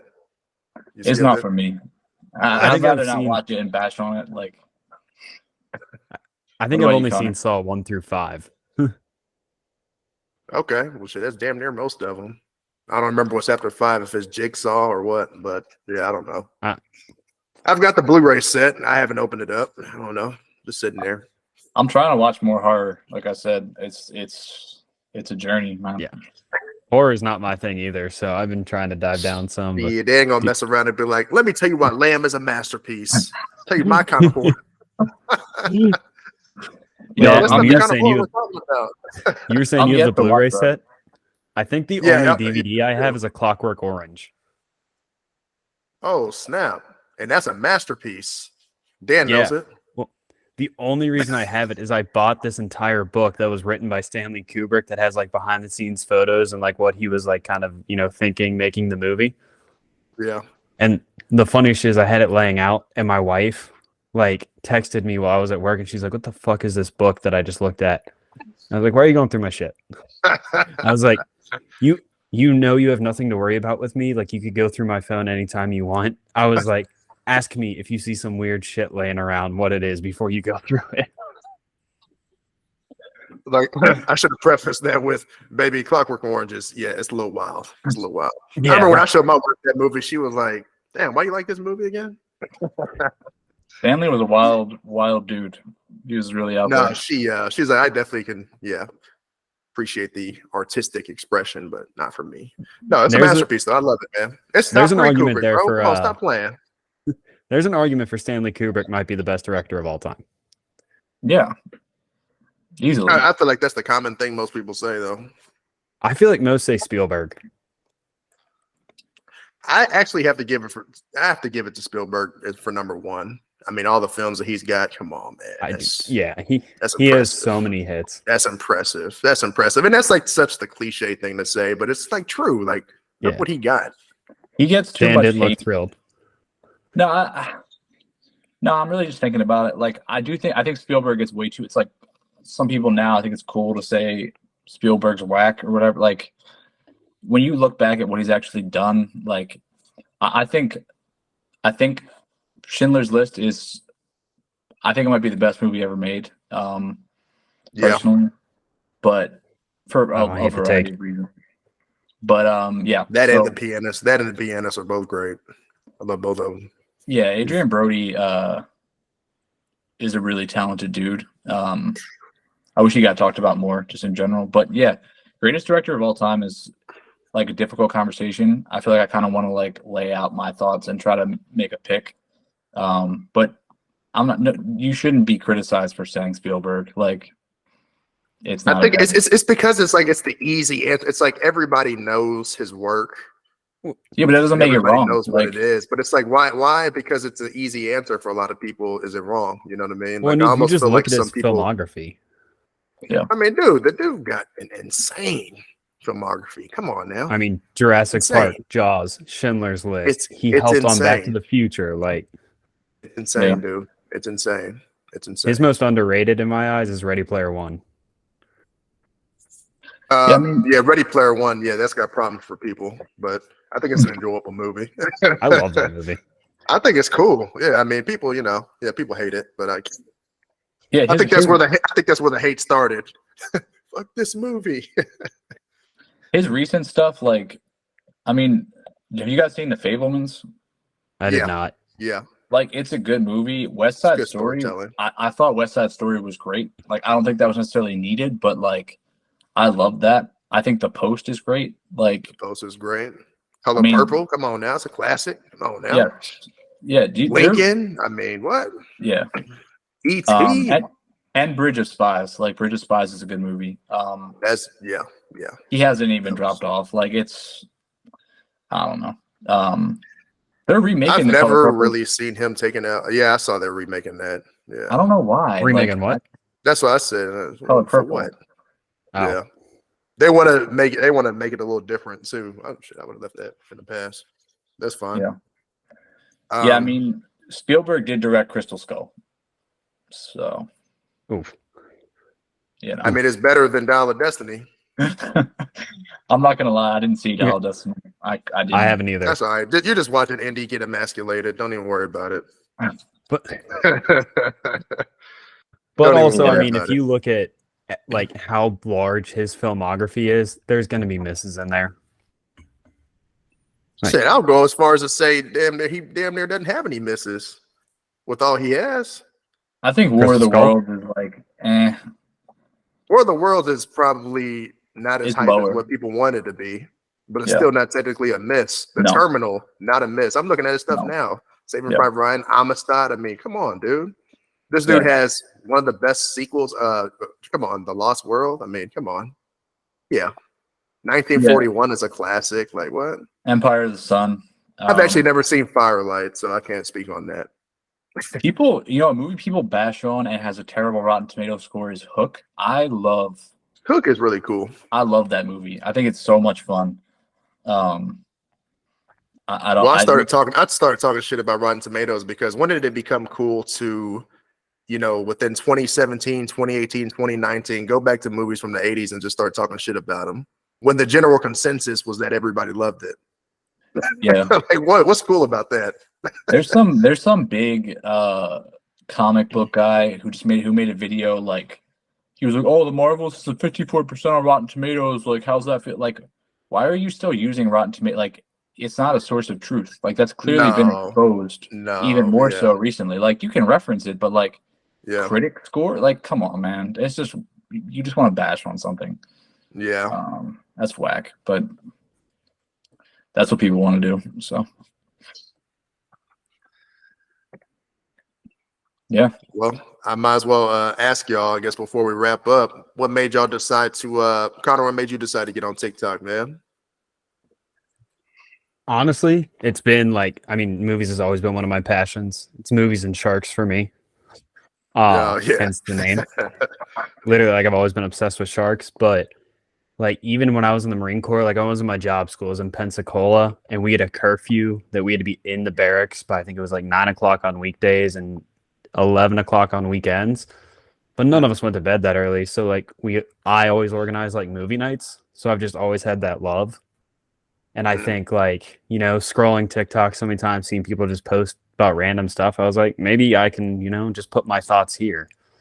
And I think it's been great because now I don't annoy my wife as much with like trying to talk to her about movies or just showing her stuff. Yeah. And it's the other great thing about the podcast too, is like, TikTok, you have to kind of be short and get people's attention. Whereas like here, Dan and I can talk for 2.5 hours and give full thoughts or like, ask all the questions we want. And it's a different type of audience. I like how you do the Star Wars rankings too. Actually, not rankings, order to watch it, chronological order. I like that a lot. A lot of people don't like my order to watch it, but oh yeah, well, shit, it helps. I think it makes the most sense. Yeah, it helps. What about you, Dan? Honestly, I think I talked to you about this, but I've been kind of hurt all this year. Like, I tore my entire ankle and foot up. I'm getting surgery in January. And that's been like really kind of difficult to get through this year because I'm normally like really active and stuff. But yeah, this just kind of gave me like something to do and like put my time into when normally I'd be like, playing hockey, playing basketball, whatever outside. I still can't even like run. So it's been kind of a frustrating year, but this has kind of given me, something different outside of my normal work to like put my time into. And like, I do have a passion talking about like movies, TV, actors. Like I love all this stuff. And it's been a part of my life since I was a kid. My parents were both pretty big movie fans.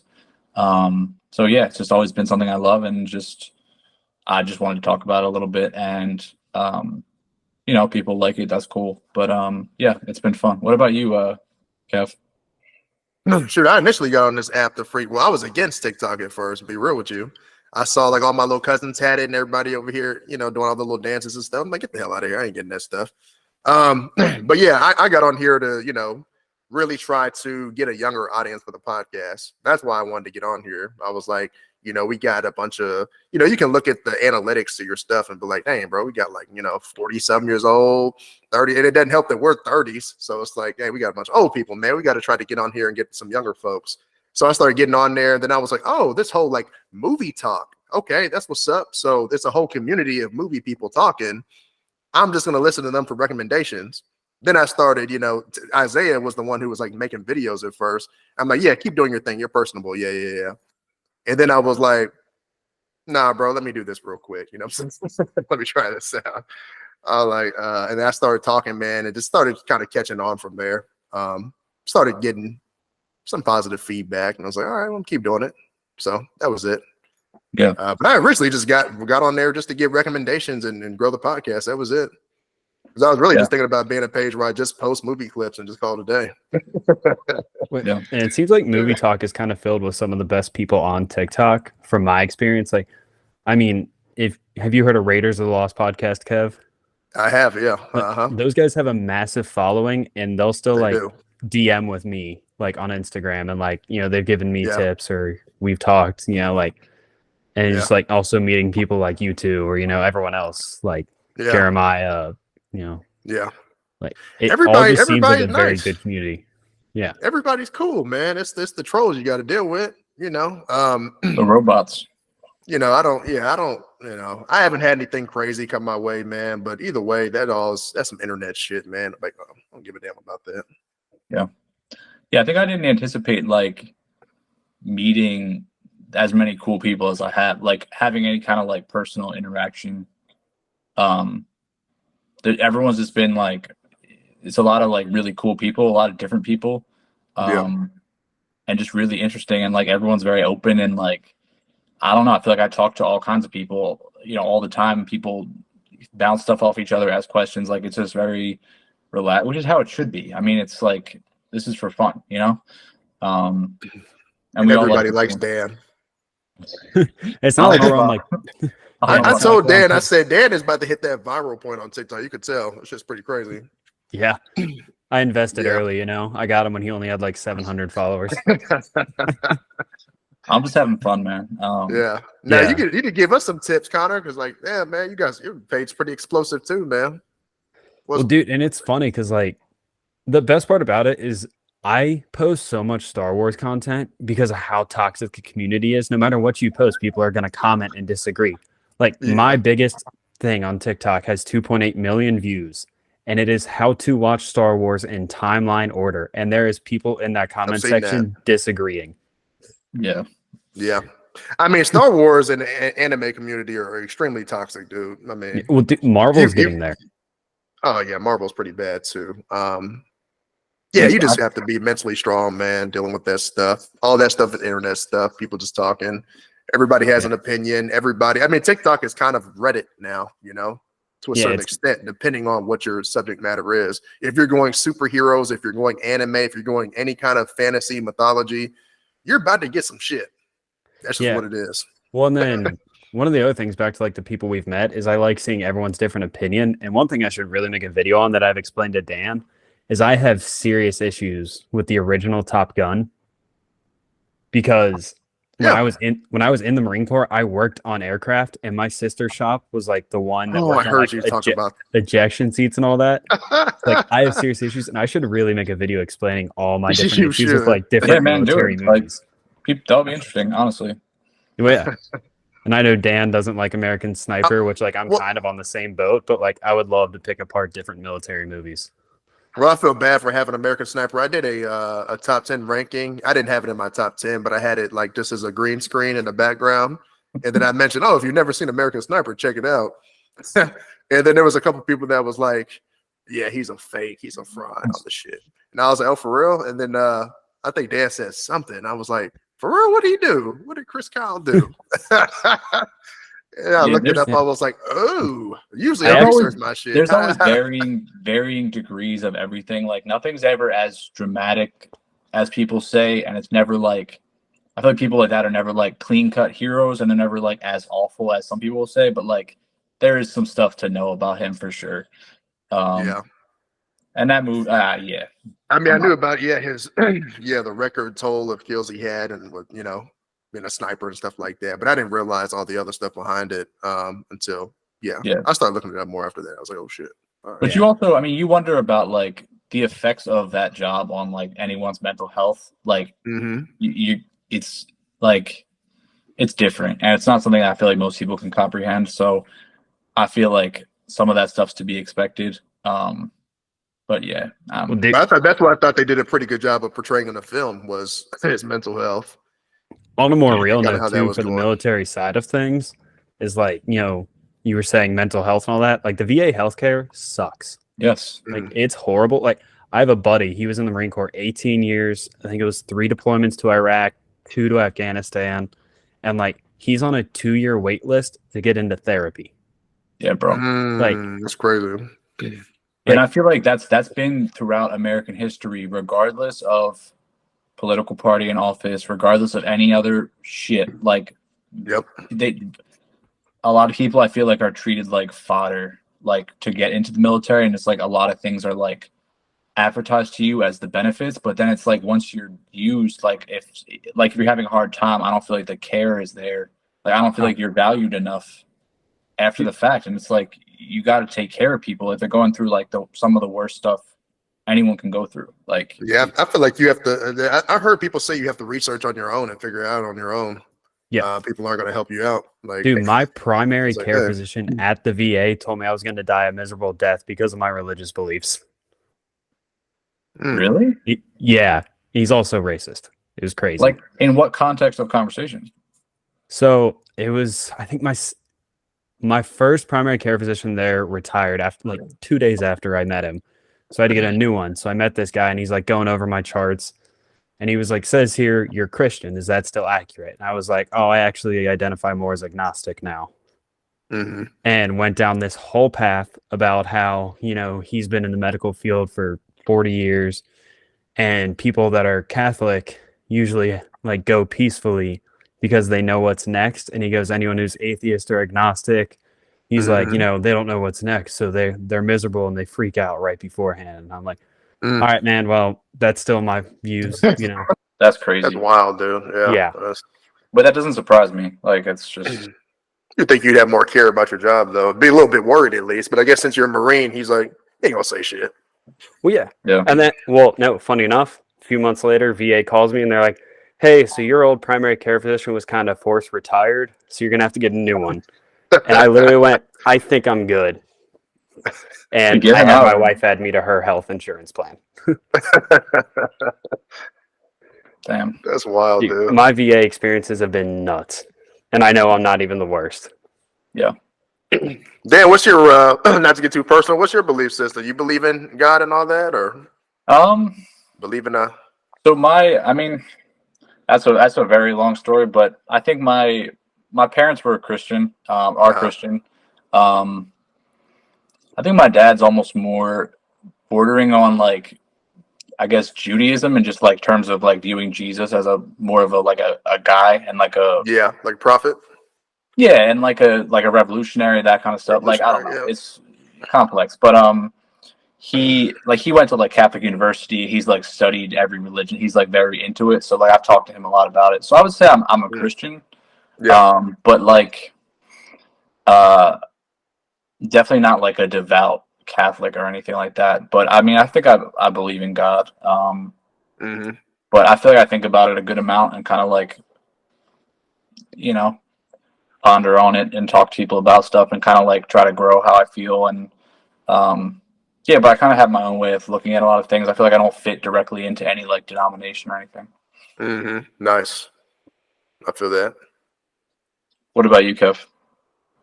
I'm a Christian. I mean, I believe in God, but I mean, there's always things like when you look at the Bible that you kind of question, just because if you have a brain and a mind and intellect, you're going to ask certain questions. Like, I just think with people with the Bible and Christianity, I think sometimes people take it too literally when a lot of it is figurative and metaphors and stuff like that. So It's also been translated, you know, like hundreds of times by hundreds of different people. So yeah. you kind of have to keep that in mind. Yeah, exactly. Right. I mean, you know, I don't think you should. I mean, you don't really think that the snake was talking to you, do you? You know, I don't know. Stuff like that, you know? Yeah. I agree. And I think it's a figurative thing. Yeah. And the Bible can definitely have immense value without having to be, you know, every single word taken literally. Like it doesn't diminish like the importance of it by saying it. Right. Yeah, exactly. Right. That's all. But everything's so like polarized and emotional and like people, you know, it's a mess. Some people you can't talk about it with them. Yeah. But I try to have an open mind. Well, yeah, and I mean, back in high school, like I read the Quran, the Torah, the Bible. Like there's a lot to learn from religion, and I respect religion. It's just, you know, for me, I'm just like, you know, I need like some proof, but there's not proof that there isn't a God, you know, like it's a balancing act. Like, yeah, man, that's the thing. Like, I feel like learning about all that, like, I mean, Islam, Judaism, and Christianity is the same shit. It's the same people. Goes back to the same. Just placing people in different. Placing people in different priorities, basically. Yeah, exactly. And like small variations over time, like people branched off, but like people are not that different, and it's not that different of a God. And people sometimes, it's a shame to see how stuff is now. But oh man, for sure. Yeah, it's sad. Yeah. Yeah. Oh yeah. It must be about something that's supposed to like bring people hope and happiness, and like, you know, it ends up sometimes not being that. So it's tough. Yeah. But that's man, I'm glad that we talked about Creed. I mean, I think we were debating this on Martin Scorsese, huh? Ranking his movies. That would have been tough. That's an undertaking. I thought that would be like a 5 and then you'd have to watch everything. Yeah. Well, yeah, and I was talking to Dan about it. I was like, I feel like if we do Scorsese, like we need to at least narrow it down to 3 movies, and we can like briefly talk about other ones. Yeah, it's a lot of movies, dude. Yeah, doing like a top 10 or something like that would be a really, really big undertaking. Yeah, like you could try and narrow it down, you know, to like the 3 from like generations. You know, you could do like Raging Bull, like Goodfellas, and then like Pillars of the Flower Moon or something like that. Yeah. I'll ask you this though: would you just say Goodfellas is his best movie, hands down, 100%? From what I've seen of Scorsese, I'd say Goodfellas is his best. And that's the thing, like you would never argue that. Like, you know, I've watched majority of all his films. I'm going through them now too, for rewatch, and because I'm talking through the series. You know, there's nothing wrong with saying Goodfellas is the best. There's nothing wrong with that at all, because Goodfellas is a perfect film, 100%. You know what I really need to rewatch is Taxi Driver, because I Taxi Driver to me is a masterpiece. Oh, you didn't like it? I did not like it my first time watching it through, and I'm not lying. I think that was when I still did a 5-star system. I think I have it at a 1.5 star. Wait, what? Oh man! Yeah, so I need to rewatch it. That's a sin right there. Now I was gonna say it's. What don't you like about it, Connor? I'm losing. I mean, it's been like a 1.5 years since I've seen it, so I don't like remember it as well as I probably should. But like, I just remember like being bored throughout the whole thing. You know how much it like switched up, like character or like the like kind of direction that it switched up right in the middle there, and then I just didn't really like. It felt like his break, like psychological break, was kind of rushed almost. But Again, I think I need to rewatch it because, like, I know I'm like every 1 out of 100 people think it's a bad movie, and I'm that one. So I need to rewatch it to understand it better, or maybe just refocus on it. You Because had I'm the it same way with the at Social half a Network. star or a star and a half? Star and a half. Okay. Because I also think The Departed could be just as good as Goodfellas. Frankly, I think The Departed we take for granted sometimes. Like it's nuts, and it's maybe the best Leo has ever been in a movie. I agree. Yeah.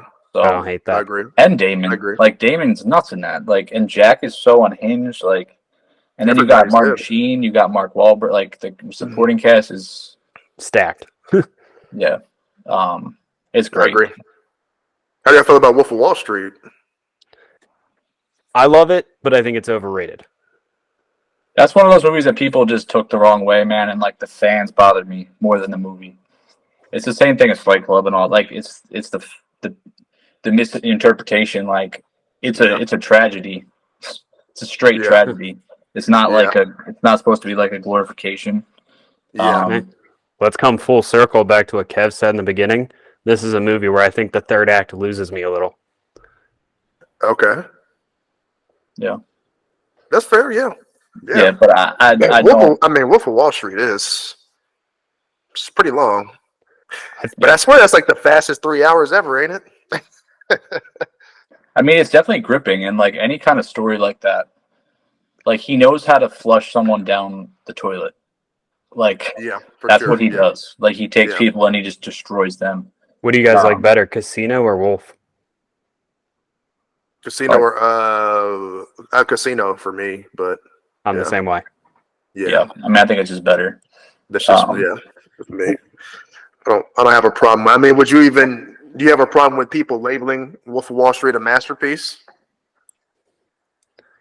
Because I don't have a problem with labeling it the masterpiece, but I think it's like what Dan was saying. The fans misinterpreted that movie, but I can't even fault them for misinterpreting the movie because the style of it, is fun.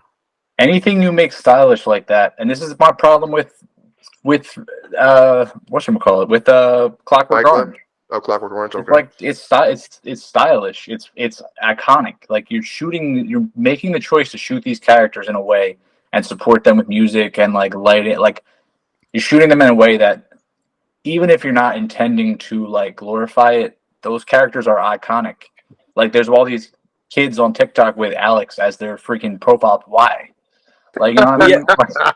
And even the way Kubrick directs that movie, you almost feel bad for Alex at the end when he gets beat up. You do, except for Dan. Everybody except for Dan. No, beat his ass, man. Well, no, I'm with Dan. Beat the shit out of him, but like, I don't feel bad for him in a moment. Like, it just doesn't work for me. But you know, I get that a lot of people take it, view it in a lot of different ways, and I feel like maybe if I had been alive like when it came out, I might have a different. I feel like looking back, it's kind of always a different view. I don't know. It's just not for me. I mean, you know, Stanley was a wild dude, though. I mean, that Lolita, Eyes Wide Shut. I mean, he was a wild dude, man. We have to call it what it is. You know. Yeah, he was out there, man. Like he was all over the place. But he was brilliant. I mean, yeah. Top 5 directors of all time. What'd you say? Top 5 directors of all time. I know you said number 1 is Undertaking, but still, I mean, you got 5. You got 5. How close do you think Nolan is to the top 5? I think he's there. Okay. Nolan ain't got no misses, man. I'm telling you, dog. Y'all, people, look, Tenet was a miss because we could not hear the dialogue. He hates Tenet. I enjoy it. I think The Dark Knight Rises is like really a bad movie, honestly. And that's what I don't. What was wrong with the writing of that? You had a problem with the story of Dark Knight Rises. I think the story is stupid. I think Talia al Ghul is a dumbass character. Acting is bad with her part. I think Talia al Ghul has one of the worst deaths in movie history. Like, it's so unbelievable. Her death is terrible. Bane's death is stupid and just throws him away. Yeah, it's just not a good movie to me. I don't think I would put Nolan in the top 5 of all time. No, I think I'd put him like in the top 10, I'd probably 15 have him maybe. 10. Yeah, Yeah, like I can't. not Not at 10 in 5. top 10. Yeah, like I think he deserves to be in a top 10 because his movies are insane. Like Yeah. insanely crazy plots, twist. I mean, The Prestige, my personal favorite, which is pretty simple for what he does. Just Number that twist in 2 for me. itself, like playing a trick right in front of you this entire time. Like, My wait, number the Borden twins. Hold on. My number one's probably Tarantino. Number 1, you my dog, man. I knew you. See, that's why I rock with you, man. Yeah, number 1's mine. Yeah, Dude, Dan over here with his hot take self. Yeah, come on, get on over here. I have 3 Join us. Tarantino tattoos on my body. Oh man, there we go, man. I listened to y'all's episode. I don't think you had Hateful Eight up too high, and I get it. You know, I mean, I think I have Hateful Eight pretty high. 8, but did like, you? Let me check. Somebody had it. Somebody had it low. I have it at 8, I think. Okay, yeah. But I like it. I like it a lot. Yeah, that's what I see. Yeah, Hateful Eight's my number 4. Oh, that's who. Okay, I had it backwards. Okay, sorry. Yeah, you had it at 8. But I also have the Kill Bills higher than a lot of people. I don't think there's anything wrong with that. Those are great, and I like number 2 a lot. People hate that, or not hate it, but they don't. I think one's a better film, but I like 2 better. There's nothing wrong with that because 2, from a storytelling perspective, is so good. One, I like her training sequence, and I love the training. That's so iconic. That's like cinema history right there. These movies are just fun, man. Like they're good. I mean, they're dark, but like it's also a good time, and like there's just so much. Yeah, it's just like camp and just influence from like for sure samurai. Like it's fun. Like it's a fun movie. And hey, Connor, we need to influence him as a Pulp Fiction fan. Let's get him over here. I know, man. right? Let's get him as a Pulp Path of the Righteous Man. Say it with us. Dan, say it with us. Pulp Fiction is a what? Masterpiece. Can we say that? Say it with me. Ezekiel 25:17. The path of a righteous man. The path of the righteous man. It's Does Marcellus look like a bitch? I got it at 6, man. It's not. Why'd you fuck him like a bitch? I don't know. So iconic. It's no Jackie Brown. Whoa. Jackie Brown is great. I mean, you know. I need to rewatch Jackie. Yeah, I mean, it takes a lot of attention, takes some time, but like it's really good. I love it. Yeah, I think that was his most unique film was Jackie Brown. Yeah, for sure, and I think it's perfect too. I think I told y'all that. I think it's perfect. I don't think there's any flaws. I think his best is Inglourious Bastards. And I wouldn't argue that at all because I think that's damn near a perfect movie too. A lot of people have Django at his 1. Mm-hmm. I think that's a perfect movie too. Let me stop. I over here sound like a fanboy. No, I love the cute. I mean, I love Tarantino. I always have. Yeah. I think sometimes it's cool to like hate on it, but yeah, he's brilliant. Now, a lot of people will say Death Proof is where he took the L. It is what it is. I don't think he made the movie he wanted to make. Like that's what I'm saying. It was a Grindhouse 70s, and I saw that double feature too. So that and Planet Terror, boy, that was so much fun. Planet Terror played first. That was the movie afterwards. So it was crazy. But I think PTA might be my favorite director of all time, personally. Okay. Okay. He's at least way up there. He's like easily in the top 5. I take too much time to think about this shit, so I can't just like spit it out. But I would say, in terms of like appreciating a full filmography, PTA, with the exception of like Licorice Pizza, I don't love Punch Drunk Love, but yeah, everything else, I'm a big fan. Okay, who's your favorite actor? Favorite actor? Man, that's so tough, man. I could tell you, this is going to surprise you, though, in my top 5, Harrison Ford. That's going to surprise you. I think Harrison Ford is one of the most overrated actors. You can't deny the number of iconic movies, though. No. Like, cultural significance, like...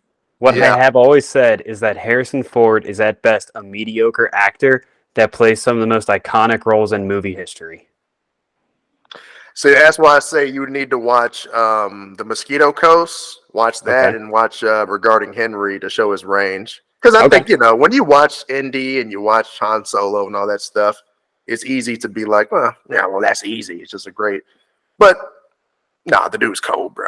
I mean, Random Hearts, K-19 Widowmaker, The Fugitive. You seen The Fugitive, right? Yeah. Yeah, then, like, Fugitive. Blade Runner. I mean, Richard Kimball. Oh, yeah, man. Blade Runner. I mean, shit, Dustin Hoffman was originally supposed to be Rick Deckard. Man, could you imagine? Nah, man. Heck no. Give us Harrison. I like Dustin all Hoffman. the Jack Ryan movies, too. Jack Ryan, Patriot Games. I mean, Clear and Present Danger. Oh, man, dude. Come on now. My favorite's Jake Gyllenhaal. Yeah, I think that's good. That's solid. I mean, Prisoners is insane. Prisoners, Nightcrawler, Nocturnal Animals. Insanely good. Yes. Yes. Nocturnal Animals, that very beginning of the movie threw me off at first. I was like, what is going on here? What am I supposed to be watching? Yeah, Nocturnal Animals is really good. What else is he? Southpaw, is that one of your favorites? Because I know y'all talked about that. Dan doesn't like it. I like Southpaw, but I wouldn't have it in my favorite Gyllenhaal. Like, I have, Jarhead, Donnie Darko, Nightcrawler, Donnie Darko is so legendary, man. I love that. And then Jarhead, I think, is one of the most accurate military movies ever made. Bro, I talk up that movie all the time to everybody that I come in contact with. It's ridiculous. Like, it's... Also, I remember my cousin was in the Marine. He was getting done with his basic training, and I think that movie dropped at the time. And he was like, "Man, if y'all watch this, you'll see how accurate this is, man. We really be going through this shit and like talking about it." And I was like, "Okay." Yeah. My grandfather was in World War II. He was 2nd Division. He was a forward observer. Landed at Normandy and fought to the Czech Republic in '45. So he fought the entire war basically. And he always talked about how, like, the boredom when it was juxtaposed with like the violence and everything else and the fear, like that boredom was like a large percentage of time. Like the waiting around for whatever awful thing to happen was going to happen. Like that is what causes so much like mental distress. And like that movie portrays that perfectly. I feel like it's, especially in a conflict that, regardless of how you feel about it, like was less necessary than World War II, clearly. So like when you remove a lot of that sense of purpose and objective and like clear objectives, like it makes it even more impactful. So I think Jarhead's great. Also October Sky I talk about a lot too. It's great. I like that one. Classic movie. Jake's great. But did you guys see The Covenant? Yeah. The Covenant. I have not. Yeah, it's the Guy Ritchie from last year. Not. It's good, man. It's really good. It's very worth the watch. Yeah, I need to check that out, man. I like Guy Ritchie a lot. Lock, Stock, and Smoking Barrels, and Snatch, and what was Man from U.N.C.L.E., Gentleman. Yes. The Gentleman. Yep. Yeah, I like his direction. I even like Wrath of Man. I don't know. Man, I like the King Arthur movie a lot. Like, I'm a big King Arthur Legend fan. I love that movie. They were supposed to make like 5 of those, and nobody went and saw that. And everyone said it was ass. But like, that's a classic Jude Law. Everyone shits on Jude Law movies, man. I don't know who he pissed off, but he pissed off somebody. I swear to God. Jude Law is good to me. Everything he's in gets trashed, but it's a thing. Really? Yes. I think of all the Jude Law films I've seen, I think you like Enemy at the Gates? Yes. Yeah. That movie got panned, though. People say that's a bad movie. I think the only thing I'm not crazy about him in is Fantastic Beasts. I mean, those movies are just I'm not crazy about that movie at all. Yeah, I know. They're just and I think that's the only like, Jude Law thing that I'm like, eh. Like, man, when he killed off Tom Hanks in Road to Perdition at the end, ooh-wee, it's cold. Yeah, I was looking at his filmography right now, man. I mean, Gattaca's a great movie. Maybe that's why people don't like Jude Law. Tom Hanks is so iconic. Maybe, fans just hated him after he killed off Tom. Right? I mean, the Sherlock Holmes movies are fun, I don't know. Yeah, he's a good Watson, man. I forgot about that. But, yeah, I think some people say he's kind of like a scumbag in real life, apparently. But, like, as long as he's not committing crimes, like, whatever, man. Like, I like Alfie, too. Alfie. I don't know if you've seen that, but I think it's cool. I mean, yeah, solid. So let's talk about the real reason why you actually hate Jared Leto, though. Why does everybody hate Jared Leto? What's that man be doing? Is it because the cult stuff he be doing, or what is it? What's wrong with Him him? climbing the Empire State Building 2 days ago? What did he do? He climbed the Empire State Building 2 days ago. Yeah. No, you have to repeat that. You're talking about he climbed the Empire State Building. How does he do that? Climbed like 15 floors. It wasn't even the whole thing. It's like 15 floors on a rope. And he's like, oh, I'm the first person to ever do this, to announce a new album from a fucking band that no one cares about. Like, come on now. It's ridiculous. Wait, 30 Seconds to Mars. Who was listening to that? Damn, I didn't even realize he did that. That's fucking, what the hell? It's the most Jared Leto shit of all time. Just like bored, rich person. I mean, he's always trying to make the news, though. He's always doing something to me. Yeah. So, obviously, Dan doesn't like the music. Connor, do you like the music? I tried to defend Jared Leto in the last episode, and Dan proved me really wrong. So, yeah, man. He's got some performances, man. I mean, got some performances. Dallas Buyers Club is a performance. Yeah. That's one. Yeah, that's Blade Runner 2049. I give him that. He's just a weirdo in that, though. He's being weird. Yeah, I don't know. I'm not a big fan. How did you feel when Suicide Squad dropped? Yeah, it was just. That's a movie that, like, I feel like when I first watched it, I was like, "This is all right," because I mean, I like Will Smith a lot. But it's such a just dumpster fire when you really think about it, and the more you watch it, the more awful you realize it is. I feel like from a technical standpoint, it just does everything wrong. And the writing's terrible. The villain's bullshit. CGI. Shout out to you for watching it more than once, though. That's real. Some real shit. Yeah, it's not good. The Suicide Squad, though. The Suicide Squad's good. Yeah. Great title change. The Suicide Squad. That's a great. And that gave us Peacemaker. Peacemaker was good too. Peacemaker is a good series. Yeah, I like that. Y'all can say what y'all want about DC, man. DC go hard, man. That's DC. I say this, that DC would be better than Marvel if they could just get it together. They will, man. It's coming. Like I believe it. James Gunn. Yeah. Let's go. I think the DC has a brighter future than the MCU. Yeah. Right now, I'm more confident. Yeah. For sure. And James Gunn's coming in at the right. He's like, shit, I ain't going to come in until Superman Legacy. Superman Legacy, y'all can put that on me. So that's how you know it's going to be fire. Yeah, he's got the chance to just reset everything and just get it right. Get some good casting. Yeah, I'm really excited for it. I love DC's characters, so it'll be good. I'm gonna be positive about it. DCEU was rough though. It was kind of rough. Yes, I mean it was just like it was the rush. It was the rush to make, seeing the shiny thing, the MCU, and saying I want that now. I don't want to wait. Yeah. I want to get that now. It doesn't work. Like you can't do that. So. Does anybody else feel bad for Shazam though? Like, dang.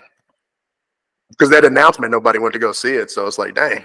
I feel bad for everybody that worked on that movie. But like, it was a lifeless, soulless piece of shit anyway. So like, what? I mean, it is what it is. Tell us how you really feel, man. Make better movies, and they wouldn't be in the spot you're in. I mean, it still would have made money though before they announced it. Yeah, they didn't. They just sacrificed it. That was a shame. He's a cool character. But oh man, tough being a DC fan. That's going to change though soon. Yeah. My phone is at 5% here, guys. Oh yeah, we've been talking for how long have we been on here? We've been on here a while.